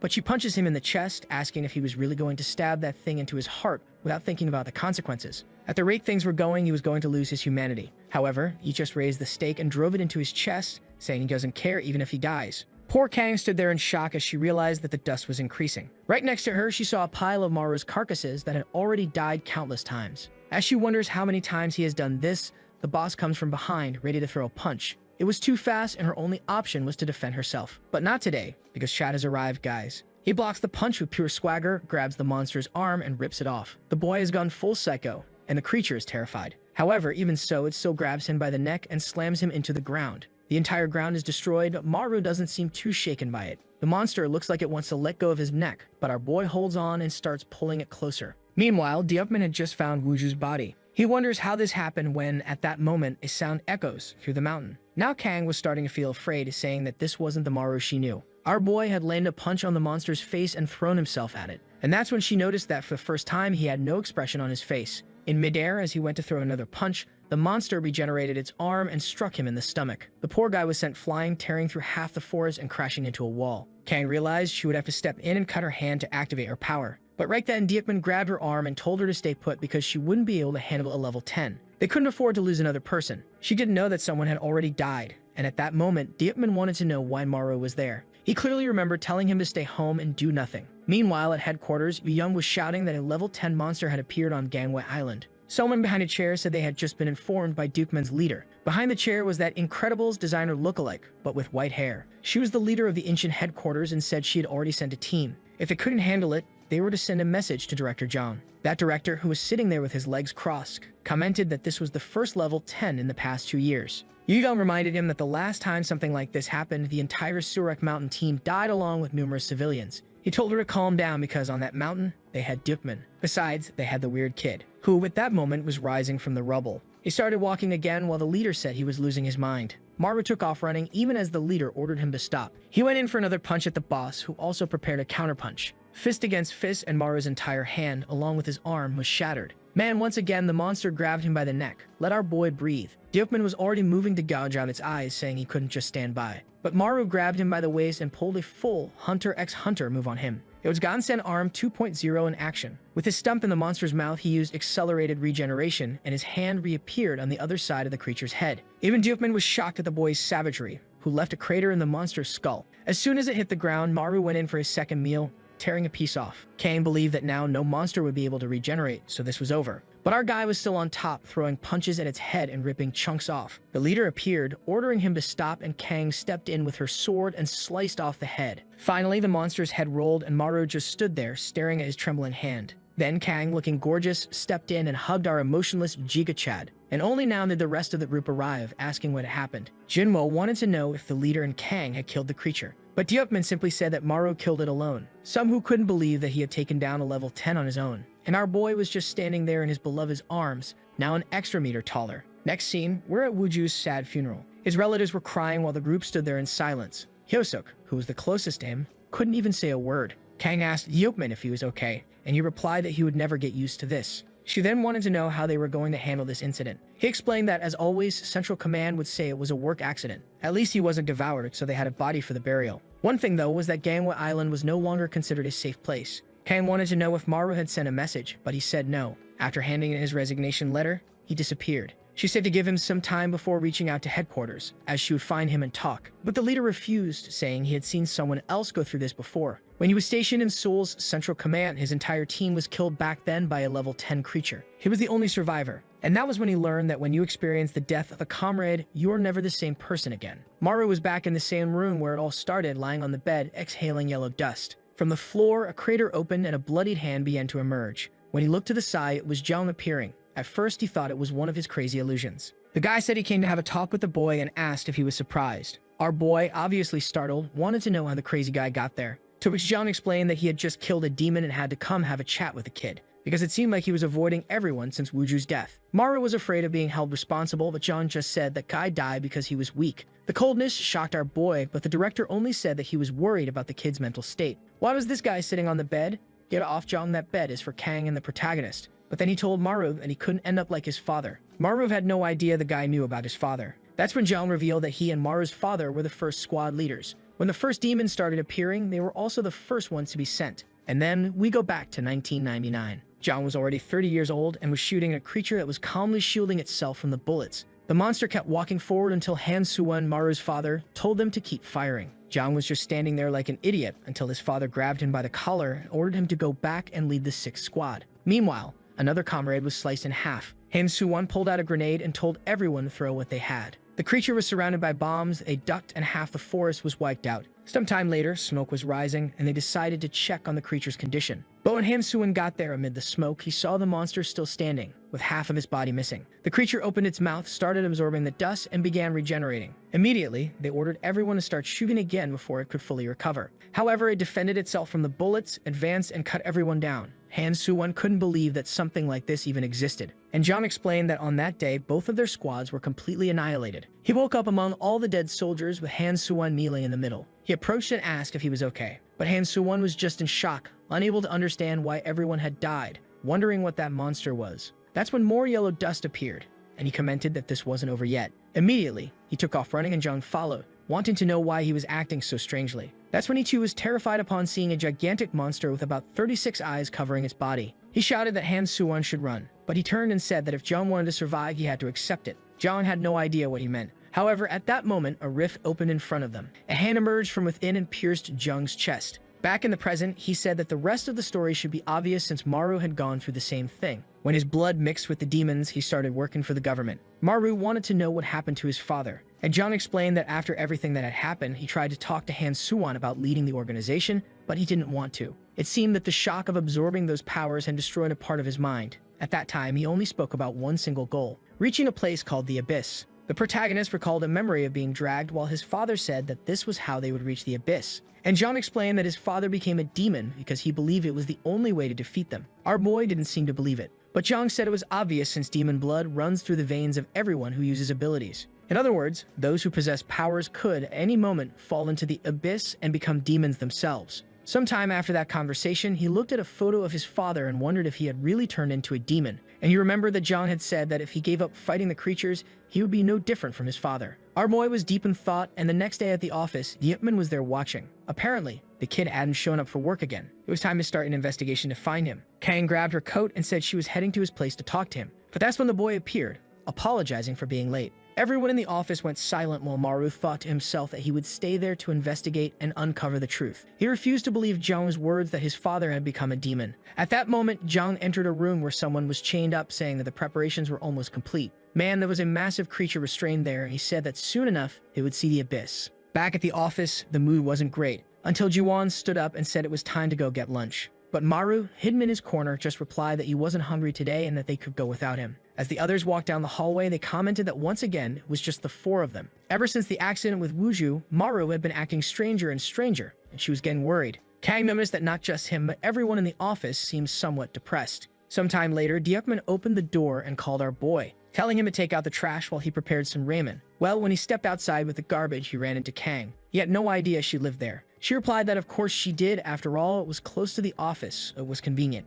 Actually, pretty much everyone from the office lived around there. She saw that he was carrying the trash and reached to help, and their hands touched. Was this a marriage proposal? Then she told him that he couldn't blame himself for what happened to Wuju, since everyone on the island shared the same responsibility. But he looked away and said he didn't need comfort. He knew it was his fault. However, she walked off saying that she wasn't trying to comfort him, but rather telling him to move on, because that's how people survive in this place. Everyone on this team had already lost someone important in their life. He was confused about what she meant by that, but continued up the stairs. And there it was, another alarm. My god, these people have no peace. The leader sent Yosa, Juwon, and Maru because he had a stomachache. It was just a level 6 monster, and our boy was already putting on his jacket. But then Seonwoo stood up and said that if Maru didn't want to go, he would go in his place, because apparently Maru was about to mess up again. Man, and our boy wasn't in a great mental state. He just slumped into his chair, shaken. Meanwhile, Seonwoo was getting more and more irritated with this depressed kid. Out in the mountains, Yuan told him to watch his words since Maru was struggling, but he said he wasn't going to waste time worrying about someone so broken. They just needed to find the monster and kill it quickly. Man, before he could even finish his sentence, a needle pierced his forehead,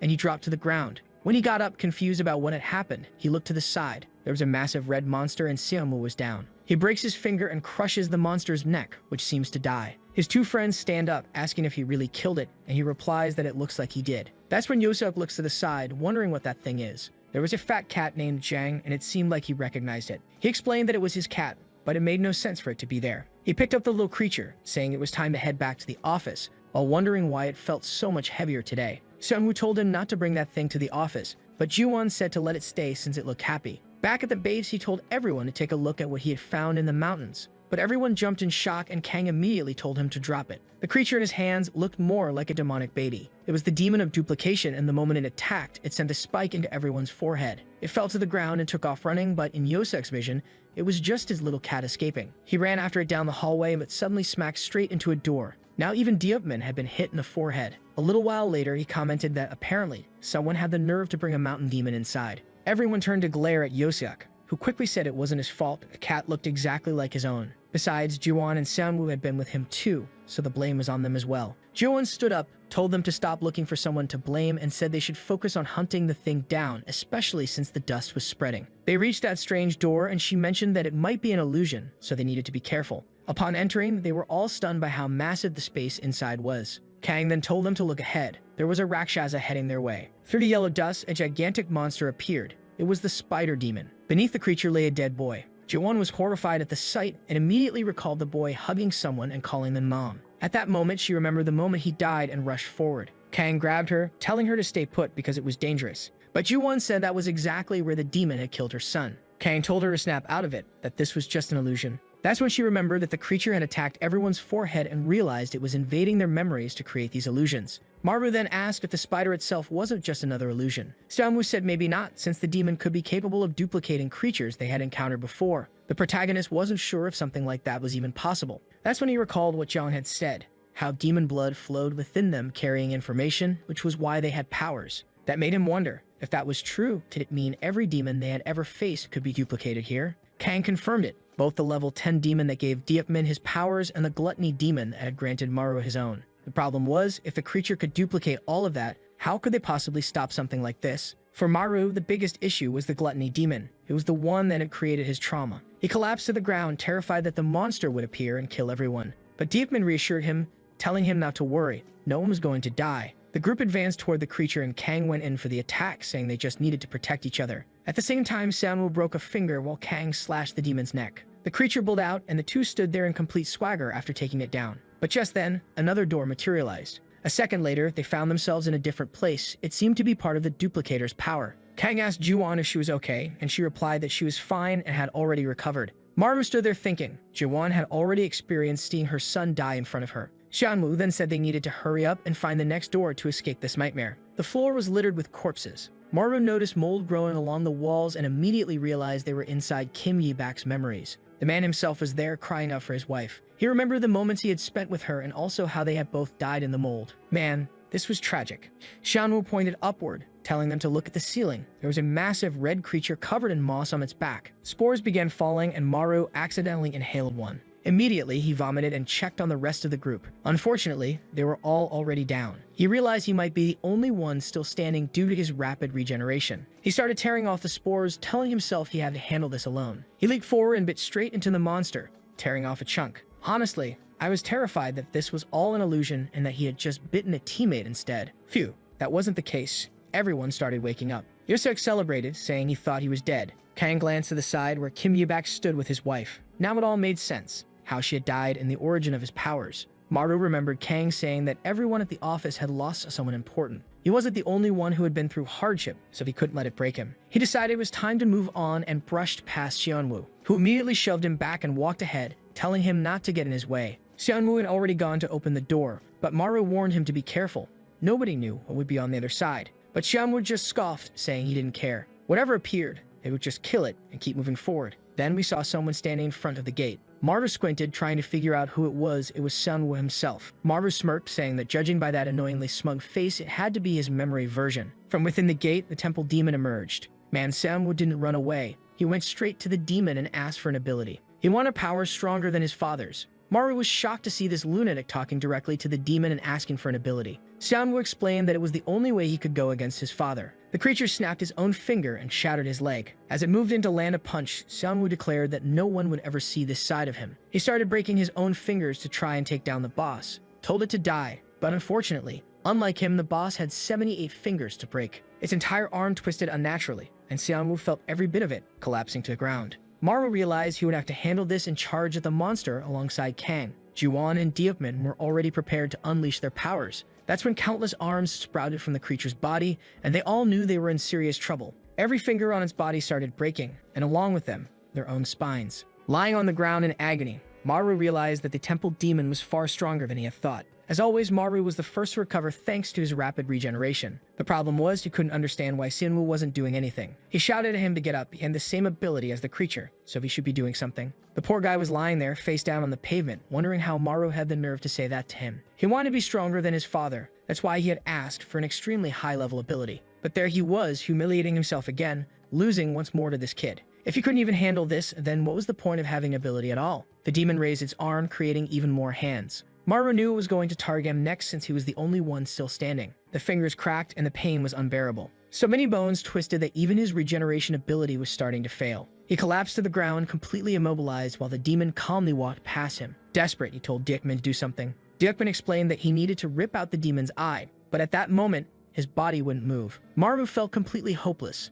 His leader was useless. Everyone was shouting at Xianwu to do something, since he was the only one who actually understood this power. As the demon approached the 3 remaining team members, its arms expanded, growing a mass of fingers, and that's when Xianwu realized he had to act. He broke one of his own teeth to destroy the monster's arm, the one that had just spawned the fingers. Kang seized the moment of distraction, got up, and launched herself at the creature, slicing off another arm. The problem was, not only was she weak, but the demon's entire body was covered in bone, so her blade just got stuck. Suddenly, something grabbed her neck and lifted her into the air. She had no idea what was happening, and Maru wondered why she was floating. Xianwu was the only one who understood. From the blood that had dripped from the temple demon's arm, countless hands had formed, grabbing her and holding her aloft. And worse, every part of her that was caught was now being twisted. Immediately, Maru got up and rushed toward the creature, yelling at it to stop, but then a hand grabbed him by the neck. It lifted him into the air. He couldn't see or do anything. At that moment, Xianwu knew if he had received this demon's power, then he should also be able to use it. He bit into his own arm, letting the blood drip to the ground, and then hands began to form, grabbing hold of the monster and pulling it down. In the second that the creature was immobilized, something came out of nowhere and struck it right in the neck. It was Juwon's spider, and with that, she declared that it looked like they had won.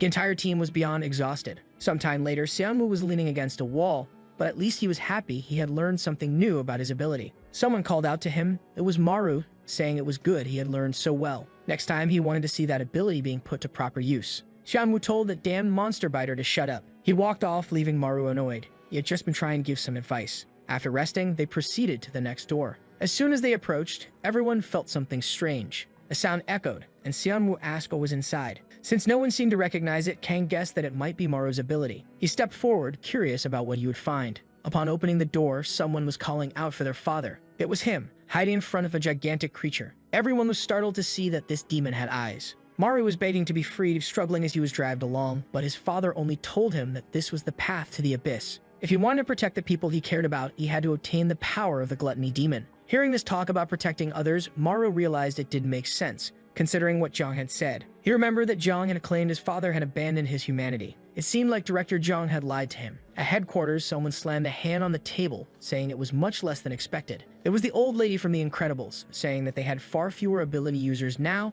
yet the number of demons kept increasing. Zhang replied that quality was more important than quantity, but she countered that the number of level 7 ability users was particularly low, especially in the ancient region. She asked what his plan was, whether he was deliberately trying to force stronger individuals to emerge. Zhang simply stated that, if necessary, that was exactly what he was doing. The old woman slammed the table, saying that the real madness was letting a bunch of civilians die just so a few could turn into ability users. As the director of this place, he should know how dangerous those words were. Suddenly, someone knocked on the door. A young woman entered, informing him that the materials he had requested would be delayed because they had lost contact with Gangwei Island. Immediately, the old woman ordered them to find out if those bastards were just leaving work early. Meanwhile, the group stood face to face with the gluttony demon, which roared at them. At that moment, all they wanted was to go home. That's when Yosuk suddenly pointed and told everyone to look at that. Strangely, the gluttony monster was already melting. Within seconds, the creature sank into the ground and vanished. Jiwon found it odd. Why had the monster disappeared without even attacking? Diakman then commented that this demon seemed different from any other they had encountered before.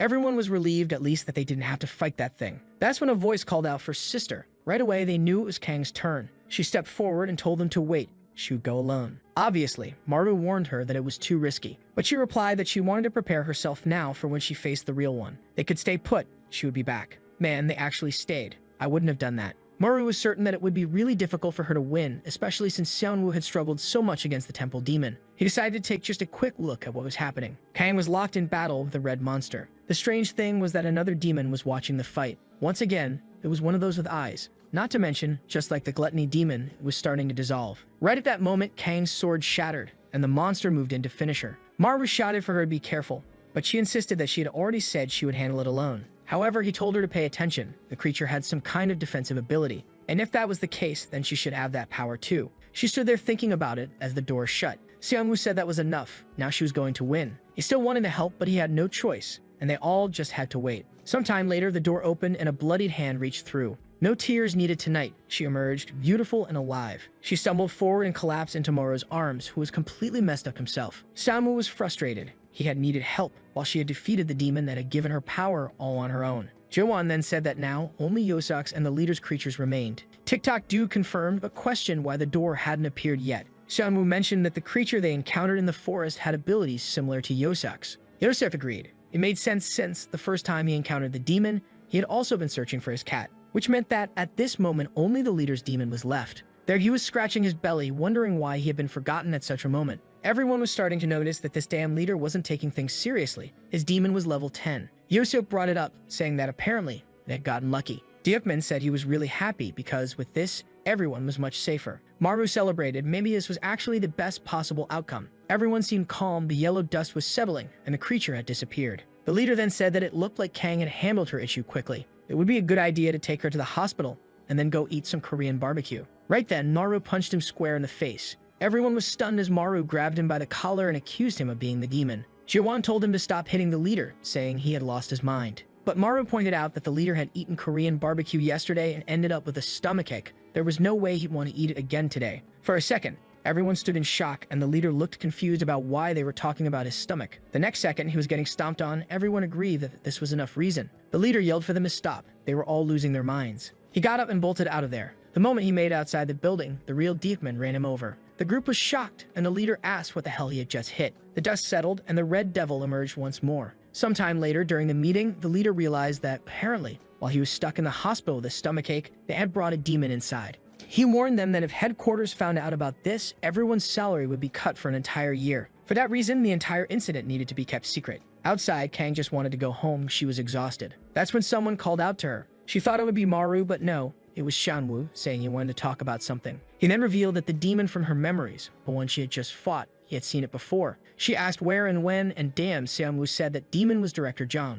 The guy already knew the whole truth. His IQ was on another level, a solid 200. The scene then shifted to 20 years ago. He entered his mother's room, asking where his father was and if he was working in the basement again. She replied that yes, he was, saying that he didn't care about either of them, so the boys shouldn't care about him either. Shamu went outside to the basement window, wiped away the dust, and inside. What he saw was exactly what you'd imagine. His father was in the middle of transforming into a demon. Back in the present, Kang couldn't believe it. Xiangwu said that when he went to check the basement where his father was, he only saw the demon, so he hadn't been sure at the time. But as time passed and now seeing this memory, he was convinced. Kang wanted to know if the director was really a demon or why he had just stood there watching her family die. Xiangwu explained that that was exactly what he wanted to find out. He had gotten involved in all of this just to uncover Zhang's true identity. If he became strong enough and worked at headquarters, he would get closer to discovering the truth. Kang told him that a childhood memory alone wasn't enough to prove anything. He needed something more concrete. He replied that he already had a very good idea of how to prove it, but he needed something first. She asked what? Next scene.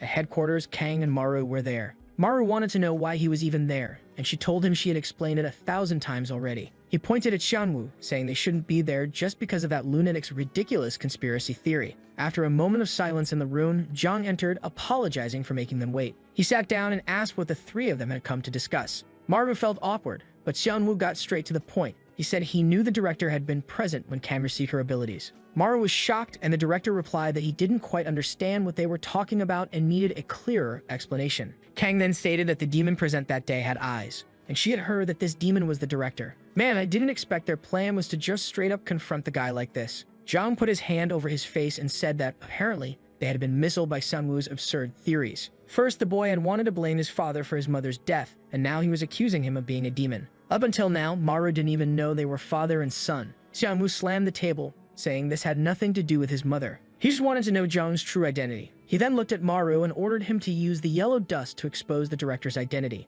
But Zhang warned that if he used that power unnecessarily, he would lose all protection from Gangwei Island. Maru hesitated for a second, and then Kang told Xiangwu that it would be better to drop this. She also wanted to uncover the truth behind her family's death, but putting Maru in this situation wasn't the right way. Hearing that, Maru remembered when they had been at her old house, and he asked if this would help her find that truth. He recalled the memory of the demon killing her brother. Then he stood up and said that if that was the case, then Xiangwu would have to take full responsibility for this. Yellow dust started spreading, and he declared that it was obvious. The director stood up and asked why he had to do something like this to his own son. But Xiangwu, of course, replied that he had never even considered him a father. He immediately started breaking his fingers, saying that Zhang was just someone who had abandoned him and his mother. Zhang stood still as the glass behind him shattered. Xiangwu lunged forward and slammed his shoulder into Zhang's chest, sending him tumbling out of the building. As he fell, Maru shouted that this was madness. There was no dust to help him survive. But Zhang just told them to wait. They would see the truth. As he plummeted, the director thought to himself that these kids were really starting to get on his nerves.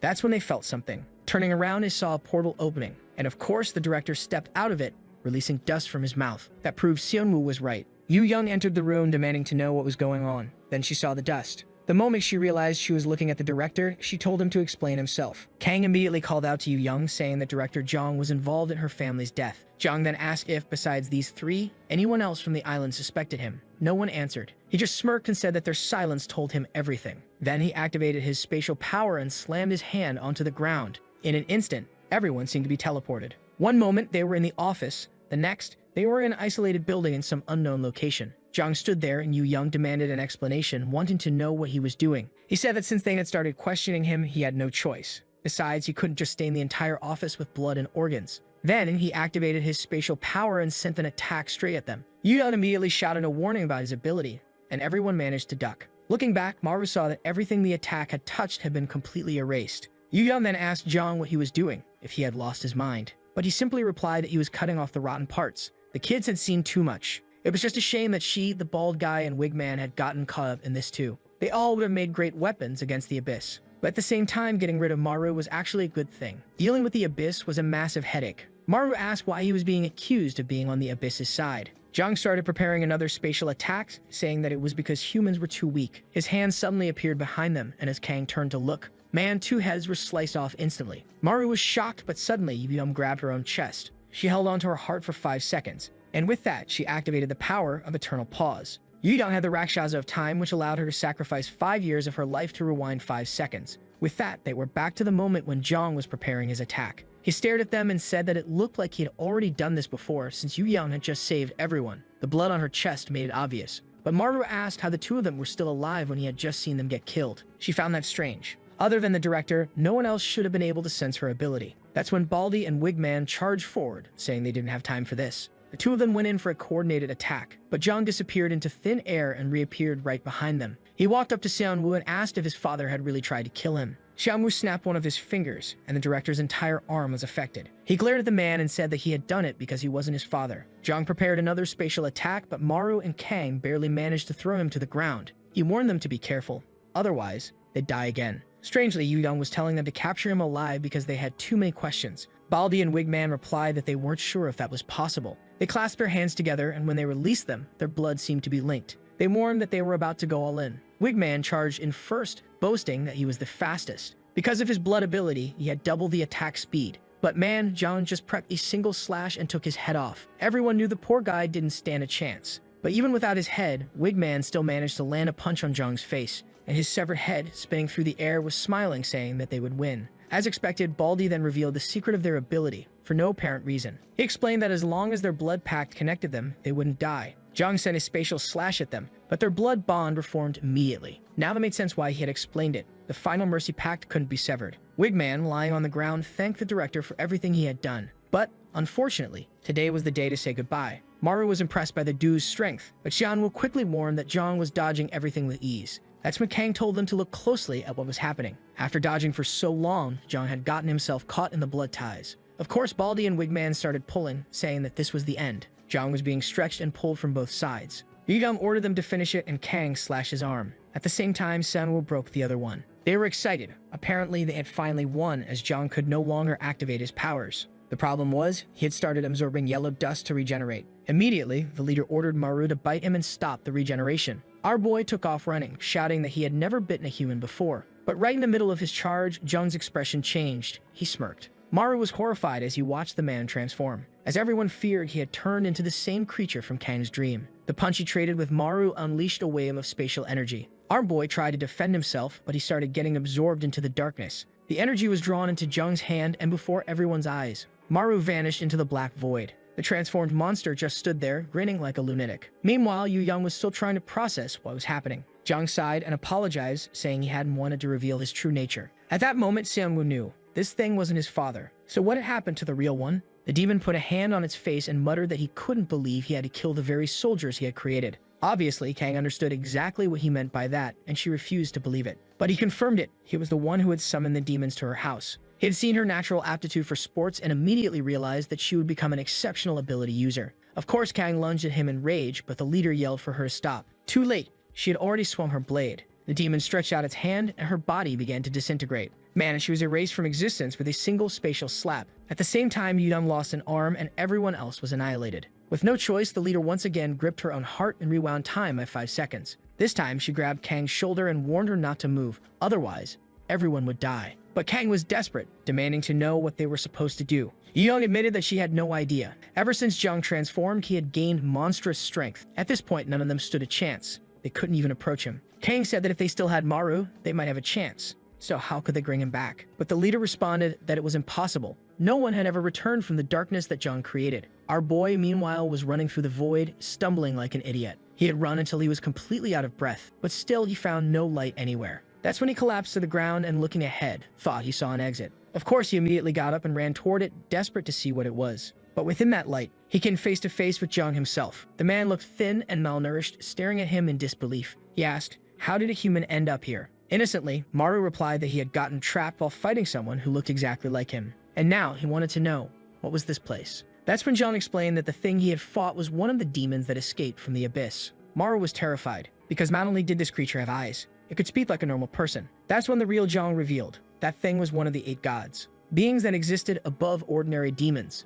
They were the beings who had received the powers of the Supreme King of the Abyss. Unlike other demons, who are purely driven by instinct and kill anything without purpose, the 8 gods can make their own decisions and act of their own free will. At that moment, the monster was unleashing another spatial slash while Kang was telling everyone to protect the leader since they would all die if she did. With that, both Kang and the bald guy were sliced in half. Damn, that leader is losing too many years of her life. She clutches her own heart once again and rewinds 5 seconds. The heads are reattaching to their bodies again, while the illusionary Zhang says that those from the Supreme Realm are extremely powerful. No ability user should ever fight against one of these gods because they have no chance of winning. At that moment, the guy tells the leader that she has already turned back time countless times, so why doesn't she just give up? Meanwhile, Yudong is wondering when exactly she started following that monster's orders. The guy smirks and says she is very persistent. He raises his arms, creating a bunch of demon portals, saying that now things are going to get interesting. Creatures start raining down, and everyone there knows that the fight just got even more complicated. They huddle together in this center for protection, while at the same time, Maru wants to know what the purpose of these creatures is. If the 8 gods are also demons, why do they kill demons? John explains that the creature that took his body escaped from the abyss and became an enemy of the Supreme King. Now he's trying to turn humans into a weapon to destroy the abyss. Maru wonders if this whole civil servant thing is just a manipulation by the space demon. He questions whether killing that bastard might actually put an end to the war. However, John replies that it is already too late because the war with the abyss has already begun. Our boy thinks deeply and says that if that demon dies, he will take control of his body again. He grabs Zhong's arm, saying they're going to get out of there. But Zhong says it's impossible because his consciousness is trapped in that place. Maru, getting sentimental, tells him that his son is waiting for him outside. Zhong is surprised by this and asks why he's bringing up his son at a time like this. A 5-year-old boy in kindergarten wouldn't be there. Obviously, Maru is shocked by this information, and Zhong just says that talking like this is extremely exhausting. He's going back to rest with his son and wife. Maru tries to pull him, saying he needs to get out of there now because there's a way for both of them to escape. But the director lowers his head again and says that it is impossible to leave that place.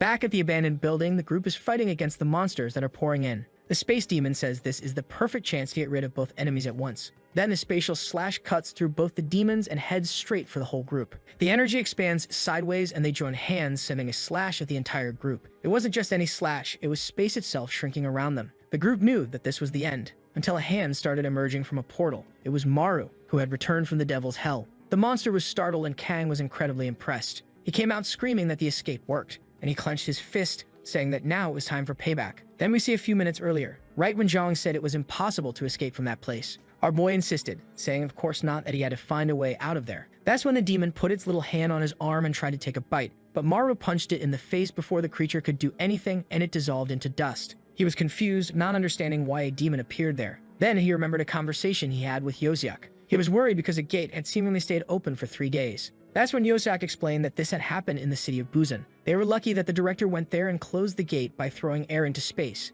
The director really was an incredible guy. That's when Maru got the idea to find the gate in the middle of this void. After walking for a while, he found the so-called door. He approached it, feeling unsure about what was beyond that place. But it was definitely better than staying trapped there until he died, so he went through. Except when he came out, he was in a completely different place. Maru stood still for a second, and right away he felt the concentration of yellow dust was so intense that he was losing consciousness. That's when someone told him to hold on. In the distance, there was that strange figure of a woman with long hair and green eyes. She stared at him, and then all the monsters turned toward her. At that moment, the whole ground started shaking, and Maru wondered what that sound was. Right in front of him, an entire army from hell was approaching. No way was he going to fight all that, so he immediately started running. The problem was that he had no idea where he was going. Then, in the middle of his escape, he saw another one of those gates and decided to go for it. He jumped through as all the monsters were coming at him, and that's when he suddenly appeared behind the big space monster. The fool turned around, surprised, while our boy went for a punch. Damn, but even then, the bastard teleported to dodge the punch. Come on, let the boy have his moment.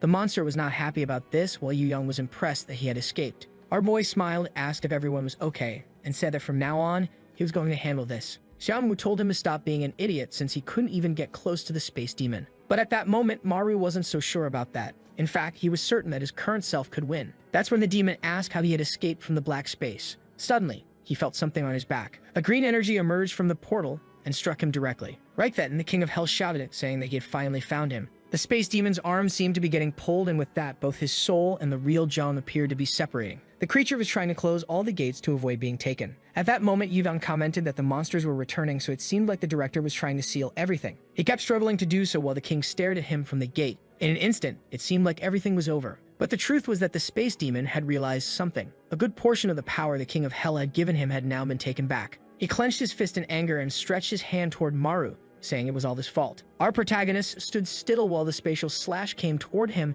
and everyone was screaming for him to dodge it. The boy's head was cut off, and Yu Young was already about to clutch her heart again. But suddenly, Kang grabbed her hand and told her to look at that. Maru had activated the evolution ability. His body broke out from within the cocoon, and he dashed toward the demon. The creature, however, just sent another slash without worry. But Maru wasn't too worried either, though Yu Young, on the other hand, was a bit shaken. The demon kept sending slashes. Maru was being sliced apart, while Baldy and Wig Guy were standing there wondering if the boy was even human. Meanwhile, the old man knew this was the end for him. Maru had already left. Let's count. 1, 2, 3, 4, 5, 6, 7, 8, 9, meaning now there were 10 of them, folks. He lunged at the creature, saying this was the end, but even then, the space demon unleashed one last attack, telling him to die. However, Maru crouched, dodging the final slash, and said, "Not today." He slipped to the side, bit the creature's neck, and said, "I'm taking this ability for myself." He was hanging there, lashed onto the monster. Kang was sure that this was the end. Or maybe not. Maru's bite hadn't done any damage at all. He seemed strangely shaken, and it looked like his gluttony worked differently this time. Once again, he found himself in the void. The space demon appeared and warned that he was going to regret this. He would definitely wish he hadn't consumed him. The gluttony demon could devour his ability, and that's why he was sure that the boy had been sent by the Abyss to strip away his powers. That's why he wanted to know how long the boy would allow himself to be controlled by the Abyss. He must be wanting to return to that prison where war and darkness are eternal. Obviously, Maru responded that this made no sense and that of course he didn't want something like that. But the demon grabbed him by the neck and said he wasn't talking to him. He was speaking to the gluttony demon inside the boy's body. He wanted to know how the demon was so useless that it hadn't taken control of a human's body, even though it was part of the original 8 gods. The demon walked forward and stared him down. Not only was Maru having to resist the space attack, but he was also starting to feel the gluttony demon trying to take control of his body. He kept resisting, but the other guy said it was pointless. Every human who possessed the power of the 8 gods eventually lost their consciousness, so he might as well join them and go against the Abyss. He told the gluttony demon to give up its fight with the humans. It could be free and together they could destroy the Abyss. All they needed to do was combine their forces and use ability users as pawns. Amid countless memories, Maru began to open a sinister mouth with multiple smaller mouths forming around his body. He shouted that he wasn't undoing the transformation and that he wouldn't let this happen. No way was he going to allow anyone to use humans like that. That's why he wouldn't let this monster take control of his body. He was going to devour the space demon and put an end to this himself. He lunged for another bite, and then we were back in the abandoned building. Except this time, Maru tore a chunk off. He swallowed it immediately while the guy said it was foolishness. He was about to say something about how it would be impossible without him, when blood gushed upward and both of them collapsed to the ground. The gorgeous Kang rushed in to save our boy. Meanwhile, Sanwoo just stood there, watching as the body reverted. He grabbed his coat and placed it over the body. It looked like the old man wasn't coming back from the world of consciousness. Unfortunately, he had really died. Wig Guy and Baldy looked to the side, wondering if it was finally over. It seemed that King Maru had won once again. Meanwhile, Yudong looked at Jung's body and wondered what would happen next. How would the special public servants group function now? Sometime later, back at the dormitory, everyone was at their place and Diepman commented that he would have never believed their leader was one of the 8 demons. He had always thought the director was a weird guy, but never imagined he was a demon.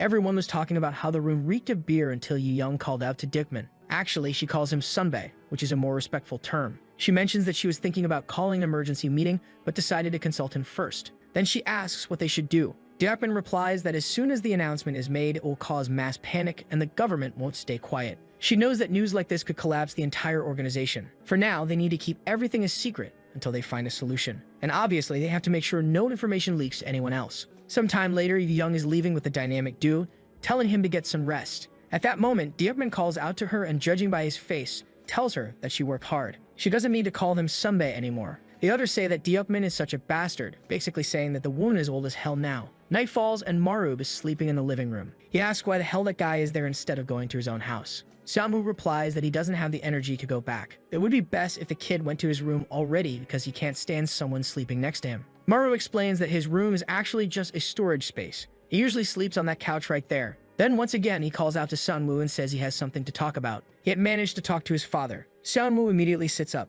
Maru then explains that it seems his father had been trapped in that black space all along. He tried to get him out of there, but it wasn't possible. And that's why he wanted to apologize. Sunwoo pauses for a second. His face hardens and he turns away, saying it's fine. But Maru reveals that his father missed him and his mother a lot. Then he asks him not to hate him anymore. Sunwoo lets a single tear fall. With that, our boy lies down, wondering what will happen next. He remembers that before dying, the demon said that soon one of the 8 gods of the Abyss would find them. From now on, they would have to face the Abyss without his help, which meant the end of humanity. Maru feels uncertain about how they're supposed to defeat these gods of hell, considering they're stronger than any demon they faced. Then the voice of the god of hell commands the one who possesses his ability to step forward. A knight who looks like Maru's father appears and she says that finally it's time to like this. And you remember how the last chapter ended when Maru Han laid down to nap, and suddenly he fell into a dream world, with someone telling him that the one who received the power was finally supposed to appear. The time to descend to the human world had come. And there was that strange knight-looking guy. I got this feeling he might actually be Maru's dad.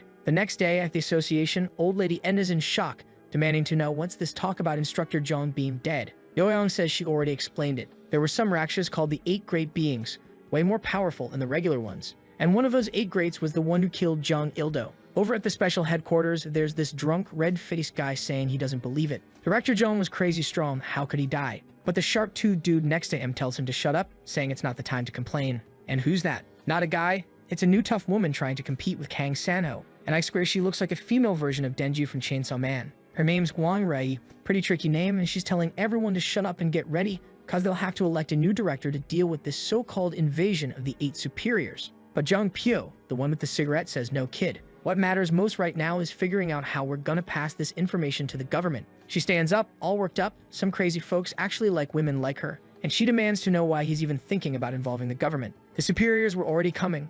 What mattered was figuring out how to handle them. Jung Pyo snaps back, shut your mouth. Did you forget where the money to keep this organization running comes from? We're in a crisis here. Everyone's shouting, cursing, chaos everywhere. Yo-Young's holding her head, realizing that without director Jung Il-do, keeping these people under control was near impossible. If they found out the truth about what really happened, the chaos would be even worse. Not to mention Maruhan's secret. That's why she can't tell them everything. Then Baek-sung calls her big sis. She immediately tells him to cut that out. He gets all awkward, then asks what everyone wants to know. What kind of person killed Jung Il-do? Just how powerful was he? And look who's back. Everyone. Our boy Maruhan, fingers flying across the keyboard again. Ji-won shows up right after saying, let's go. Whoever doesn't finish their work is pulling overtime. Maru just can't believe it. Oh great. The 8 superiors are on their way, and I'm here stuck dealing with paperwork. Seriously, how did I end up living this miserable life as a low-ranking civil servant? He finally clicks send to finish the report and slumps back into his chair. Phew, done for today? Why is this stuff harder than fighting Rakshas? Duckman gets up and shouts, hey guys, great work, everyone. Now it's time to celebrate with a little house party. Marva's sitting there, not understanding what the hell this guy's talking about. But as night falls, people start showing up with their luggage. Duckman explains that with the Rakshas and the 8 superiors causing trouble, it's too dangerous to live alone. So everyone's moving in here. The good news? The upstairs rooms are empty. Poor Maru's about to get happy saying, nice, I'll take one of those rooms. But of course, Deckman immediately asks, what kid? You tired of sharing a room with me already? Considering how messy that idiot keeps everything, the protagonist is obviously thinking yes. Maru tries to make his escape saying, good luck, Sanwoo. You can share this wonderful room with our fearless leader. But Deckman grabs him by the collar, trying to run away, huh? You're the one staying here in this pigsty. He decides they'll settle it with rock, paper, scissors. Songta looks confused like, wait, since when am I part of this? But the protagonist isn't wasting the opportunity. Loser pays the price, he says. They go, rock, paper, scissors, 2 rocks and 1 pair of scissors. Poor Song's the one with scissors collapsing to the floor in defeat. The protagonist celebrates, but when he walks into the room, he realizes it's going to be weird sharing a house with that guy Sanwoo. Especially since Sanwoo's been all gloomy ever since that whole thing with director Jung. Maybe the protagonist should try saying something to cheer him up. But right before he can, the doorbell rings. He goes to open it, not knowing who's arrived, and turns out the party's at their place. Everyone's coming in one after another. Maru's confused until Ji-won explains that the party's to cheer up poor Sanwoo, who's been really down lately. The protagonist can't help smiling. These people really are good folks. That office is full of big-hearted people until the party starts. Beers are popping open and Maru's trying to keep up. The living room's already a mess. Duckman shouts, careful, idiots. You want to spill precious booze like that? Then he drags Sanwoo over and tells him to try this soup. Sanwoo, poor guy, is still trying to keep everything clean. And that menace, Kim Myubak, walks out of the bathroom saying the toilet's clogged. Dude literally went to their house, took a massive dump, and left a bomb in there. It's definitely him. And Sanwoo? Man's got guts. He dives straight in to deal with the toilet. Damn, what a hero. One of the guys says, amazed at how much energy Sanwoo's got. Meanwhile, the protagonist looks around, wondering where she is. The good old Kang Chana. There she is, everyone, standing under the moonlight, looking as beautiful as ever. Marva walks up. Hey Kang, what are you doing out here? He replies, breathing some fresh air, idiot. Huh? Why? You worried about something? You haven't really seemed happy lately. Kang pauses to think and says she's been feeling kind of empty. Ever since her family's killer was taken down, it's like she's lost her purpose. Now that she's had her revenge, it's clearer than ever that her family isn't coming back. She glances at Maru, and oh man, that little smile with the sparkle in her eyes. Good grief, she's dangerous. Nearly had him blushing. She tells him not to worry, she's just feeling a bit low. But then she turns it around and asks, what about you though? She heard that he's got the power of one of the 8 superiors. Maru looks uneasy. I don't really know, he says quietly and honestly. I don't even want to think about it. Out there in the Raksha realm, it was said that humans who inherit the power of these creatures eventually lose their minds. In the background, Sanwoo appears saying, hey, don't even worry about that. If you ever lose your mind, I'll just beat the hell out of you until you're back to normal. The protagonist turns, startled, and Sanwoo's already beside him, adding that actually there's something way more important he should be worried about, something he saw back at the main base. We then flash back a few days earlier. Inside a glass tube, there's a dark, shadowy creature restrained by heavy chains. The group stands frozen in front of it. Yu-young says the space Raksha was trying to hide this thing. Apparently, no one in that place had any idea what it really was. Dakman asks, so who's that guy? Yu-young answers that she doesn't know either. The space Raksha didn't tell her a thing, but she did overhear something strange. If Naraka managed to capture this being and take it away, humanity itself would be destroyed. Well, shouldn't they be taking this a little more seriously then? Guess not. Right then, Dakman pops up in the background saying, yo guys, what are you all doing over there? Come to the party, it's getting good. The protagonist turns back smiling and saying that from now, he'll stop worrying about things that aren't necessary. He just wants to enjoy this brief moment of peace and happiness. For some reason, people start pouring soju on his head and he laughs saying nothing bad's gonna happen. Someone starts approaching. It's him, the armored Raksha from hell itself, saying that the time has come to kill them all. Damn, the guy's happiness never lasts long, huh? Everything he's earned so far amounts to one little smile from Kang Chana. Good grief. And just like that, the next chapter opens with the ceiling blown apart and everyone staring upward in confusion. The knight's already standing among them as the whole squad wonders what's going on. The intruder strides down the corridors while chaos breaks out in the barracks. They're yelling that a Raksha, possibly human, at level 51 has appeared. No one knows what's happening. Someone asks where Chief Yu-young is. Meanwhile, the scene cuts to the intelligence division. A man in a suit asks what's this about Jung being killed by a level 8 being, and how exactly they're supposed to deal with that. Turns out he's the Minister of National Defense. Yu-young says that based on the strength of the level 8 being she's witnessed, this fight is going to shift drastically, and there's a huge chance civilians will get hurt. That's why they need to prepare a nationwide countermeasure immediately. But her superior shuts her down, saying it's not time for that. As always, her job is to conceal these incidents. The head of the army adds, we can't announce that a disaster like this happened. The enemy would know we're weakened. Yu-young then asks about the situation in other countries, since Rakshas haven't only appeared in South Korea. The director of the NIS bluntly replies that it's none of her concern. She realizes instantly that none of these bastards are sharing any real information.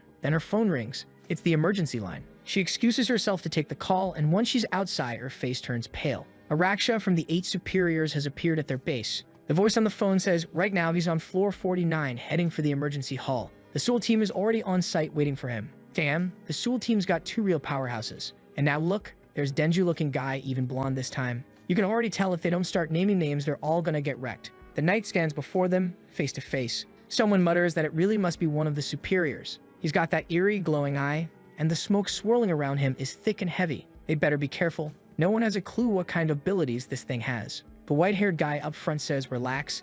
I'll finish this in no time by cutting off his head. He forms a Rasengan-like move, gathering wind into his sphere, then launches himself straight at the knight and slices clean through, separating the torso from the skin as the head hits the ground. The redhead goes, huh, that was easier than I expected. Yeah, not quite. Suddenly, the guy who made the attack starts screaming and coughing up blood. Blood is pouring out of his face and body, flowing toward the neck of the creature he just cut down. Everyone instantly realizes that the monster is using their friend's flesh to regenerate. She yells that they need to stop that thing right now, pulls back her bow, and fires a flaming arrow straight into the creature's chest. But the same thing happens again, her arm starts getting absorbed. Damn, how do you kill something that heals itself using you every time you hit it? And to make it worse, the thing starts quoting scripture. You are bound to reap all that you sow. What the hell? Of course, it's one of the 8 superiors, the immortal Raksha. The redhead mutters that it doesn't seem like this thing can be killed. Denji's frozen, shocked that the monster can even talk. The immortal Raksha growls, where is it? Where's the other superior that the one from space was hiding? Suddenly, chains whip through the air, trying to restrain him.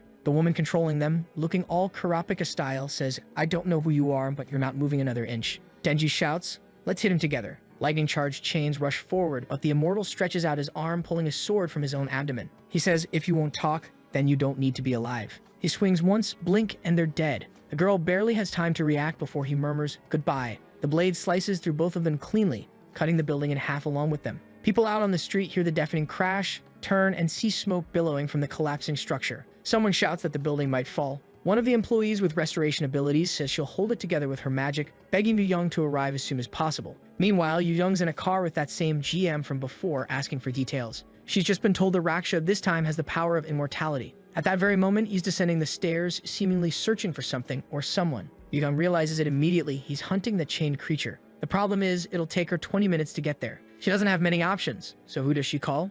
Doubtman himself. He simply replies, got it, we're on our way. The team turns to him, asking, boss, what's going on? He drops the bomb. A Raksha, one of the 8 superiors, is attacking the headquarters. Maru's sitting there, drunk and confused, hair soaked with soju, not understanding a thing. Dockman says that from now, it'll just be him and Maru going. After all, in theory, Maru can use the space ability now, right?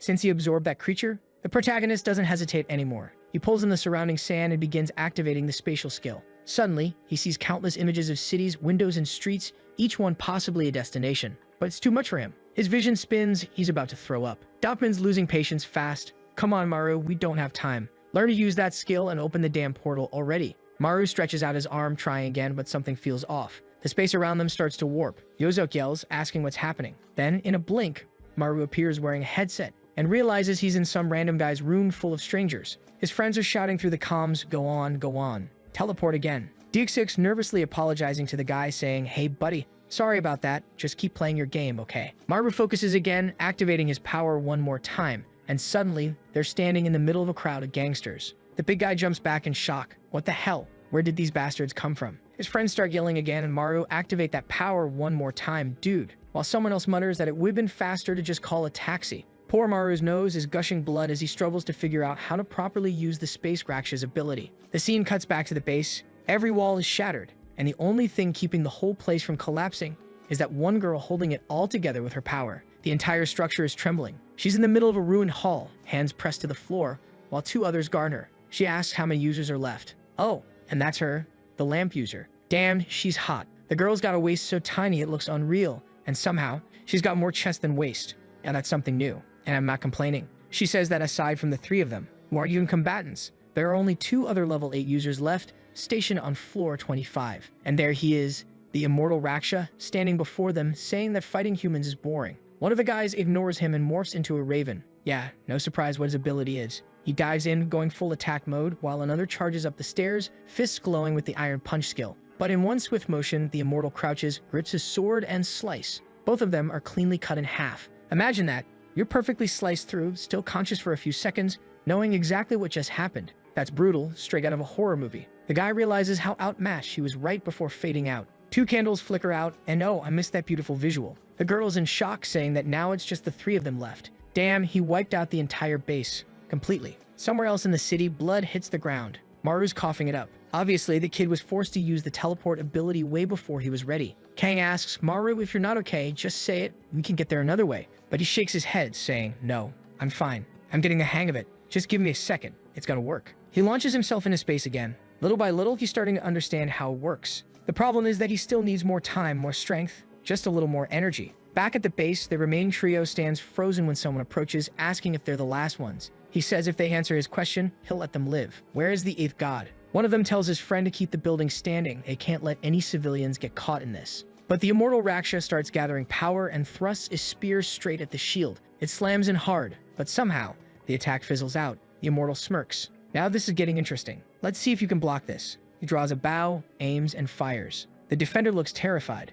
Then the Raksha unleashes a storm of arrows and triggers ignition. The flaming barrage starts melting the water shield, the heat evaporating everything on contact. The girl holding the structure up takes one straight to the chest, and another candle goes out. The shield user turns, shouting her name, but then the whole building starts shaking again, smoke and debris everywhere. The beautiful candle girl lowers her head, saying she can't fix this anymore. No, don't, her friend screams. She says she's giving her life to her. No, don't do it. And just like that, the girl with the impossible figure is gone. When the building supporting girl wakes up again and looks beside her, she's gone for real. She gasps, no way, while the shield guy yells for her to hurry up and push her restoration power to the limit. Everything's falling apart and she's got no choice left. Like's hitting hard right there. Her friend's dead, now it's just the 2 of them, and she's already back at it, holding the building together again. The immortal readies 3 more arrows and the guy's frozen in fear. Wait, what? He blurts out, cause it looked like 3. But about 20 of them came flying. He knows there's no way he can block everything coming his way, so he throws himself in front of her, activates his shield, realizes it won't hold, and turns his back to take the full hit, ready to die protecting her. Dude's a straight-up Marvel hero. But then someone tells him to relax. Maru appears out of nowhere, using that special ability of his to block the incoming arrows. The immortal immediately freezes, shocked. He says something's off. It's strange that the Space Raksha's power is being used here. Then it clicks for him. You're the Raksha of gluttony, aren't you? You're my brother. The protagonist frowns. Brother? What kind of joke is that, you freak? I'm just a kid. Get lost. You know what? Bye. Maru's about to unleash a spatial slash, but Dakman grabs his arm and stops him. According to the control room's analysis, that guy's an immortal, there's no killing him. When you cut his body, it drags you in. Now Maru's writhing in pain, looking like he's halfway enjoying it with that weird face of his. Dakman explains that this guy can fully restore himself using human flesh and blood. Maru, missing an arm, groans. You could've said that sooner, damn it. Dakman warns him not to, under any circumstance, cut this guy's neck. Maru's panicking. How the hell are we supposed to kill something that sucks you in the moment you cut it? The immortal's already pulling blood from Maru's body and asks, "Hey, Raksha of Gluttony, where's our brother?" Confused, Maru wonders who this guy's talking about. Could it be that other Raksha locked in the basement? He answers like he doesn't know anything. The immortal replies, "Naraka sent me to bring both of you." Maru laughs, "And why would I listen to you?" The immortal says, "Fine, then I'll just take you by force." He draws two massive swords from his thighs, each one bigger than his body, and charges at Maru, slashing with both arms. The blades strike his neck clean, but strangely, they shatter. Off to the side, Seonwoo's thinking there has to be some way to kill this guy. Then, bam! The smart bastard breaks the Raksha's blades by snapping his own fingers. He can't kill him, but he can stop him from doing damage. Clever move. Then Kang Channa steps in, ready to do something reckless. She grips her sword, fully aware that this Raksha, unlike the others, has intelligence. Meaning if they damage his brain, maybe he'll stop regenerating. It might be connected. But girl's out of her mind. If that doesn't work, he's gonna suck your brain right out. We just lost Mini Waste, don't go dying next, Queen of Abs. Thankfully, the immortal blocks her. Honestly, thank God. Sometimes I end up rooting for the villain just to keep people alive. But suddenly, Juwon's spider drops onto the immortal's back and slams him down. She shouts for everyone to get ready for battle, and the whole team takes position. The soldiers from the base stare, stunned, trying to figure out who these people even are. Dakman turns around and says, "Hey, everyone good?" The soldiers demand to know what team he's from. He answers, "We're from Gangwon Island. Chief Yu Young sent us here. I'm getting everyone out, but the most important thing right now is keeping this building standing." Then Juwon screams her spider's being torn apart. "Oh, come on, seriously?" She rushes in to save it, tears in her eyes. "It's cute, sure, but girl, this is not the time to die for your pet." The immortal starts moving closer while everyone's shouting Juwon's name. Seonwoo cracks another finger, telling her to be careful. And with that, one of the Raksha's fingers snaps too. At the same time, his elbow snaps too, breaking the creature's elbow and forcing it to drop its sword. The immortal freezes and growls, this guy's getting in the way, then swings a katana at Seonwoo. But Kang Channa, always in that skin-tight outfit, steps in to block the strike and shatters the blade. Damn, that impact wrecks her arm. Seonwoo tells her to get out of there because the immortal is right in front of them. Just then Maru comes up from behind to bite him. But the immortal isn't dumb, he grabs Maru and pins him down. "So do you, Raksha of Gluttony, you're still hiding among humans? Looks like you want me to tear off that human shell of yours." He raises his sword to attack, but suddenly he's frozen. Yep, Dakman ripped out his eye and activated his power. The immortal grumbles there's one more to bother him, and in an instant he's in a void. He can't feel anything and wonders if he's in Naraka. Dakman watches him and decides there's no point trying to kill him right now. More important than killing this guy is getting people to safety. Elsewhere in the building, Yoseok and the others who were upstairs appear, all confused and asking how they ended up there. Juwon immediately says it's probably thanks to Dakman's ability, he secretly moved them. Outside, ambulances are arriving and everyone says they need to evacuate civilians as fast as possible. While the Seoul team focuses on stabilizing the structure, the Gangwon team has to help get people out. Yoseok looks at the building and asks if things will be okay. Back inside, someone's pounding on the protagonist's face to wake him up. He opens his eyes, dazed, and sees Dakman and Channa looming over him, both panicked. He asks where he is, and yeah, it's that base I said they should have been at from the start. See? 1 point for Mamoru. The protagonist wants to know why they're there, and Seonwoo explains it's the least damaged spot. The basement is the safest place. Also, even if they fight that guy, they can't kill him. As you probably realize, you can't cut his head off. Maru asks, "What if I use my special delete ability? Maybe I can make him vanish entirely." Channa, of course, says the obvious. That's way too dangerous. You can barely activate your ability properly, and if you try to delete him, it might affect everything around you. Then Dakman says there's another plan. Before he can finish, the ceiling explodes. Something falls, and unsurprisingly, the immortal Raksha is standing right in front of everyone. They ready themselves while the immortal declares he's finally found what he was looking for. Seeing Maru preparing, he asks if Maru really intends to try to stop him again. He draws two swords from his body and asks why they just stand there. Did the four of them really think they could win? But then the swaggering guy says no. He misread the situation. He's about to have to fight everyone. He activates a teleport and apparently is going to fetch reinforcements. Myeong-sik stands there confused because Jung's ability is showing up. Old Lady Edna from the Amazing Seniors appears. Hwang Rai, the new Queen of Abs, shows up, and that idiot Jung Pyo arrives too. Are we having an abs off? Hwang Rai versus Kang Channa, who's got the best defined core? Seriously though, everyone's here now. Wait, I messed up. The protagonist basically called everyone to their deaths, didn't he? The immortal pulls up a massive sword about to cleave them all. He's standing there laughing, saying things just got better. He was starting to get bored. The kid promised that things were about to get really interesting. Maru's gone completely insane at this point. Either they kill this guy now or every troop in Korea is finished. Hwang's looking around confused like, wait, how the hell did we get summoned here? And why is this kid using Director Jung's ability? Deck just turns to Myeong-sik, and the guy's all cheerful like, yo, what's up, brother? Dakman immediately snaps, shut up and stop smiling. Scanning my head, that's what matters right now. In an instant, Myeong-sik slaps a hand on his head, starts analyzing his brain, and says the scan is complete. Then he adds that with this, he can begin the memory transfer. Damn, that's badass. Love his ability, he just activated his Raksha telepathy. All the events Dekman's been through start being shared with everyone else. Maru finally understands Dekman's crazy plan, and not just that, new ideas are forming about how to make it work. There's even a message from Dekman to the chiefs of Incheon, Gangwon, and Alara, asking those three fools to join the operation. Old Lady Edna immediately starts complaining, calling him arrogant, just some idiot from Gangwon thinking he can boss everyone around. But even as she grumbles, her hand's already on the floor, ready to join the plan. The immortal, meanwhile, smirks and says, "So you're really trying to mess with me again, huh?" He pulls a sword straight from his chest and charges at them. Myeon-sik shouts for everyone to focus on defense. The goal isn't to hurt the immortal Raksha at all. The first one rushes forward with a massive shield, and the immortal looks genuinely confused. People are getting slashed left and right, but they all know the plan. It's to stall for time until the Incheon chief finishes charging her ability, which takes a full minute. The bastard seems to know that, though, because he's heading straight for her. When his sword finally strikes, he notices something. There are 55 blades blocking his attack. The immortal laughs, "So you're focusing on defense this time. Fine by me." Dozens of blades form around his arm, and he warns that everyone will be cut down at once.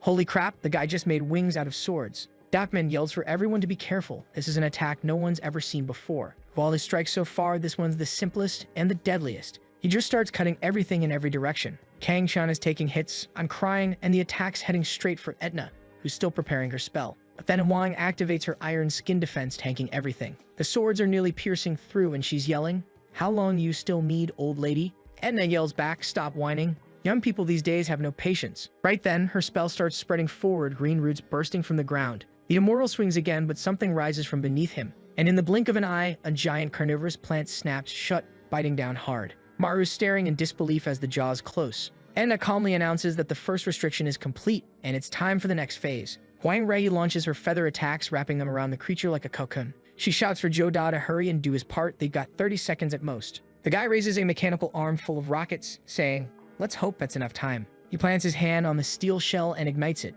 10 seconds pass, 20, 29, 30. Everything explodes, complete incineration. When the smoke clears, all that's left are charred bones. Everyone's frozen, staring in disbelief, wondering if it actually worked. Maru stands there too, completely stunned, trying to figure out if something like that could have really done the job. But then someone says to wait. A dog-headed guy with an enhanced sense of smell speaks up, saying something's off. He can still smell that damn immortal Raksha. From the corpses above, the blood starts to float backward, and a single finger begins to form. Next chapter, reporters are on TV talking about how the ministry was attacked. Everyone's panicking, calling it an unprecedented act of terror targeting the national agency. Some think it's an alien invasion, real weird stuff. The officials are trying to cover it up, saying the explosion was caused by a gas leak. Watching all this from the bathroom is the protagonist. Apparently, the immortals vanish. What happened? Just then his mom calls, asking if he's okay. The guy's still trying to play it cool, asking if she needs help since she heard the explosion. He tells her not to worry. He's on Gangwon Island, so he's safe. He's more concerned about her. She says she's fine, though she passed near the blast site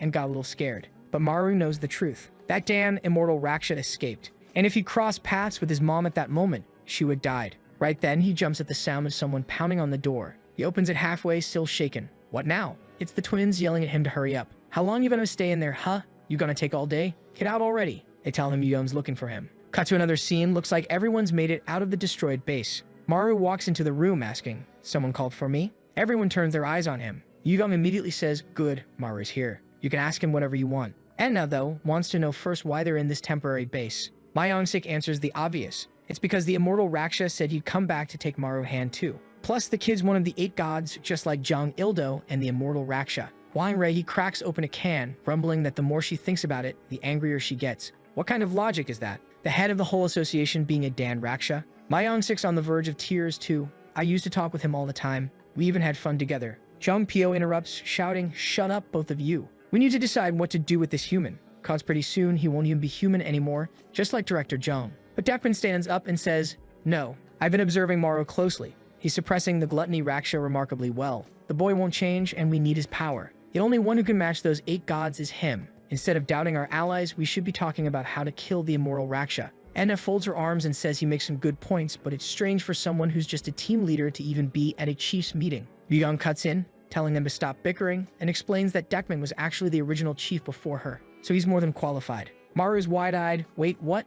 That guy who only drinks and sleeps was once the boss of everything?" Edna shouts, "Whatever. That bastard ran away from his responsibilities and hid on that island. And because of his last failed plan, we lost the immortal Raksha. Dapman replies calmly, saying that plan was put together in a rush.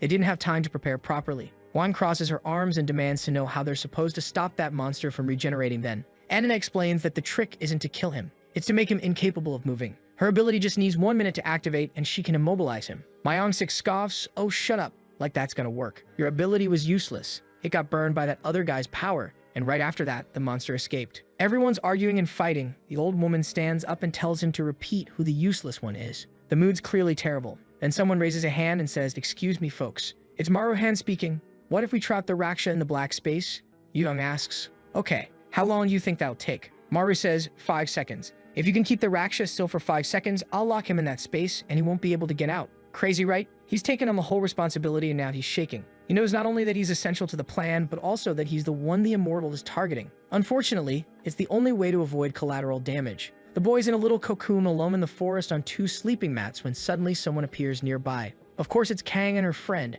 asking why he looks so freaked out and flushed. The protagonist asks, "What are you doing here?" Kang, fixing her hair and looking gorgeous, says she came to visit since he's bored. But today's not the night they'll cuddle up because the whole group is already arriving. The protagonist gets emotional seeing that everyone cares about him. Then Seonwoo tells him to shut up. Dapman ordered everyone to keep an eye on the boy in case he transforms. Also, he better not try to run. Maru folds his arms and says, "It's not like I never thought about running. It's just that I'm scared of that damn immoral Raksha too. The poor kid knows life's unfair. He's got all this to deal with and he's the target. That's a lot for one kid." Seonwoo and the others sit down and say, "Do you think only you suffer? Only you fight?" Kang agrees, saying he's forgotten something important. If he dies in the fight, probably everyone else will die too. She says it with a smile. Maru smiles back. If everyone dies together, it's better than him dying alone. He sits, grabs his instant noodles and asks, "So everyone brought their tents, right?" Iuzik says, "Of course not. You brought everyone's." Yu says, "Ha, I didn't bring everyone's. I only brought the one I'm sharing with Kang." Predictably, the protagonist ends up in a tent with 4 guys still being crowded. The poor kid's begging for that immortal Raksha to show up quickly.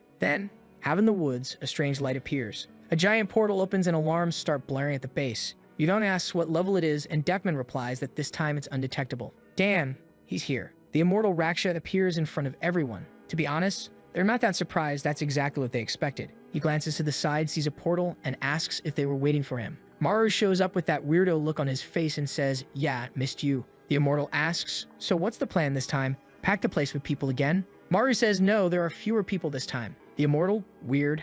How do you expect to beat me with fewer people? You die even if you brought hundreds. What's the plan?" Maru just says he'll find out and that they should be ready because this fight is about revenge. Everyone goes quiet and stares at each other. The protagonist says, "You heard the plan, right? The cost is keeping him frozen for 5 seconds. The cigarette guy asks Maru, "Do you think I brought any weaklings? You're just a member of the team." The bald guy says, "Remember, Maru's the center of the operation. Better listen to the kid." Another guy in the background complains that the department collapsed after Jong died, that it's over. The bald guy says enough, he knows the plan, and it's time to act. Let's go. The immortal starts pulling a sword out of his abdomen, but suddenly, strange water pours down over him. A girl is flying overhead, soaking him completely, and ice forms around his feet. This time, the plan was simple. Only bring people whose abilities could restrain the immortal. Their level didn't matter, as long as they could keep him trapped. The immortal's feet are frozen solid while dozens of wires wrap around him. They shout to Maru that it's his turn. He starts charging his power at his chest, but the immortal just spreads his arms wide, shattering everything. He starts swinging the 2 bald guys around by the wires while Maru yells for them to pull the cords tighter or else the monster will break free.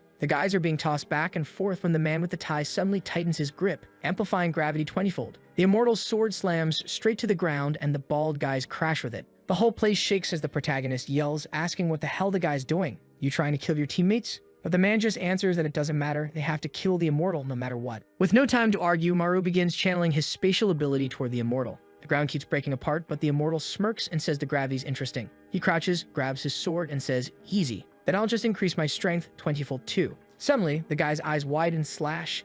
The attack cuts through everything, and from afar, you can see the energy spreading across the whole forest. Maru realizes at this rate there will be tons of casualties, but ahead of him, all he can see is the explosion, the smoke rising, and then her. Queen of Abs, Raihin has arrived, blocking everything within a 500-meter radius. She says they have to make sure no attack gets past that barrier to protect the people below the mountain. The goal is to stop the immortal from escaping, since he needs bodies to regenerate. Yugong announces that the plan is to hold his position at all costs. She's brought every ability user with enhanced smell to track him constantly. She then asks Diopman if it's time for the next phase. He says yes, but warns Nambu not to get too excited. The guy charges forward, aiming a punch at the immortal who easily dodges, but he shouts, "Immortal, This is your end, you hear? I'm too strong for you, come at me head on. Then the immortal drives his blade right through his chest. Instead of dying, Guy grins, grabs the immortal's arm, and says, "Got you now?" At that same instant, Mangacap appears from behind, pressing a finger to the immortal's head, invading his mind. Alongside him is a chain of psychic users saying that from now on, they'll handle this.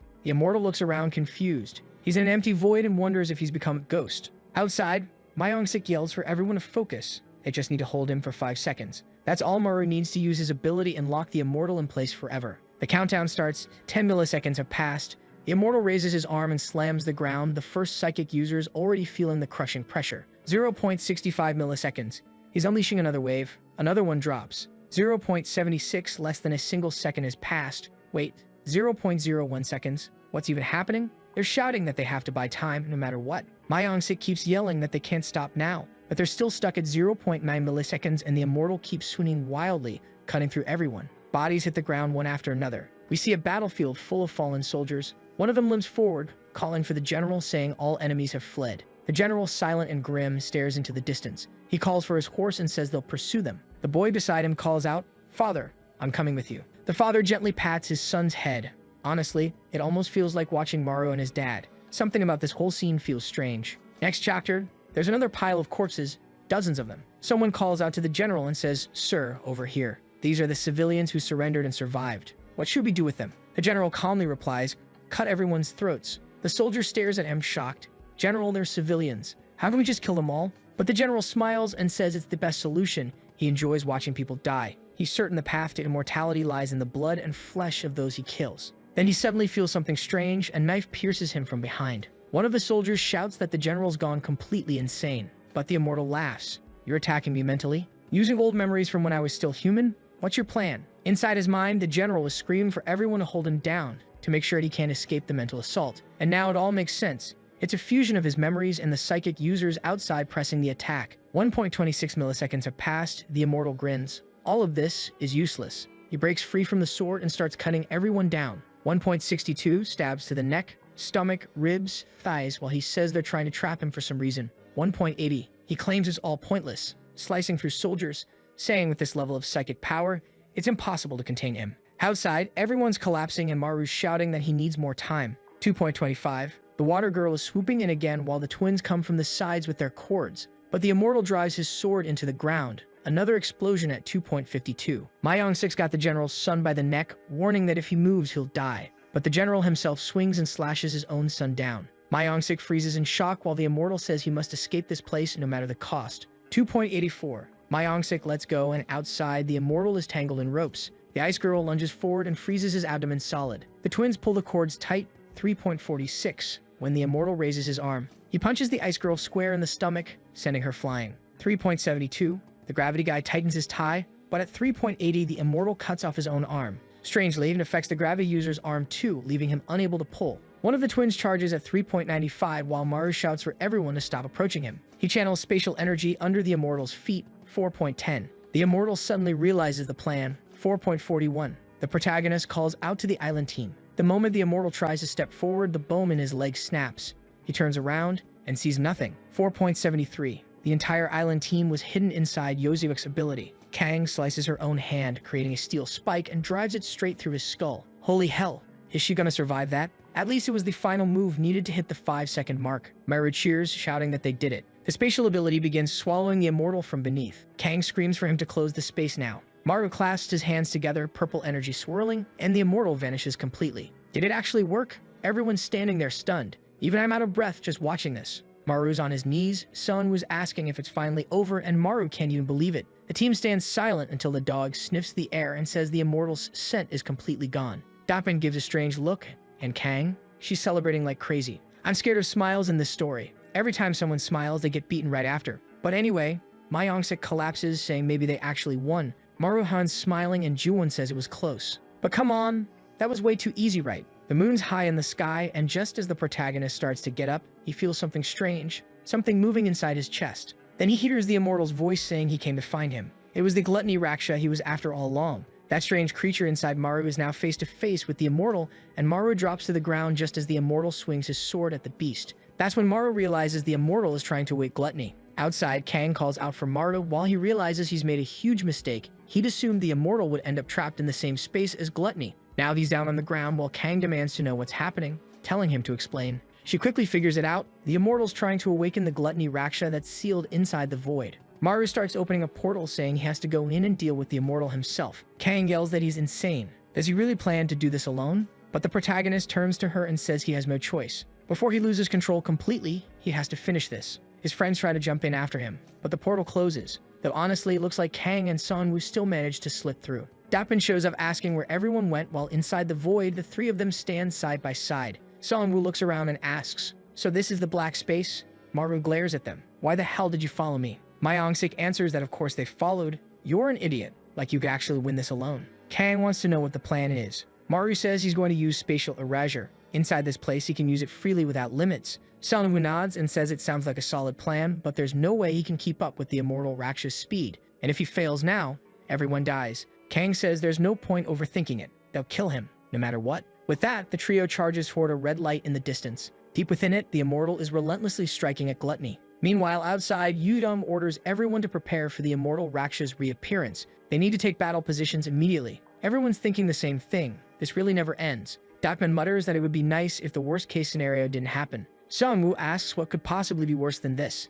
Dapman replies, simple. Maru Hand getting consumed by the Gluttony Raksha. Back in the black space, the immortal's beating the life out of Gluttony, shouting for the creature to wake up. Then suddenly, as he swings his sword again, some of the fingers on his hand snap. He turns, and there's Sonwoo saying, "We're back again," before breaking his own leg, forcing the immortal to drop to his knees. Maru extends his arm and fires off spatial erasure toward him. The immortal senses something coming and ducks just in time. The ability rips through the void, but it costs Maru his arm, and the immortal dodges at the last second. Kang rushes forward again, knowing the only way to stop him is to hit him directly in the head and immobilize him completely. She moves in from behind, but the immortal mutters that he's getting tired of all this. He prepares his next strike while Kang bites her arm, shouting for everyone to brace themselves. A red flash bursts out. He swings his blade, cutting in every direction. Kang blocks with her shield, but Maru and Sonwoo both take the hit full to the chest. The immortal grabs Maru by the neck and slams him into the ground, the impact echoing through the void. Maru's coughing up blood. The immortal says it's over now, he's going to die here, and with his death, the Gluttony Raksha will awaken once more. The protagonist can't move a single finger, he's completely paralyzed, helpless.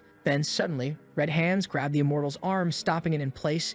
It's Sonwoo's new ability. He yells for Maru Hand to use his damn spatial power and erase this thing once and for all. The immortal turns toward him and says that's enough. You've interfered with my plans long enough. Then, what the hell? He starts cutting his own neck. No one even understands what's happening. Maru screams, a drop of blood hits the ground, and Kang Chana drives a blade straight through the immortal's skull. She says she can keep him unconscious as she keeps rebuilding the blade inside his head, but it's consuming her in the process. She shouts at Maru to use spatial erasure right now before it's too late, but Maru realizes that if he uses that attack here, everyone will die. He raises his hand and says, if that's how it is, then opens a portal behind Sonwoo. Sonwoo yells, demanding to know what he's doing, but vanishes inside it. Kang turns around, horrified. No way, you didn't just do that. But Maru is already crawling out from under the immortal Raksha, opening another portal beneath Kang and throwing her in, saying they have to go back. She's shoved through, catching one last glimpse of him waving goodbye. Now Maru's alone with the immortal. The creature's eyes snap open, and it charges forward, but Maru grabs its face with his hand.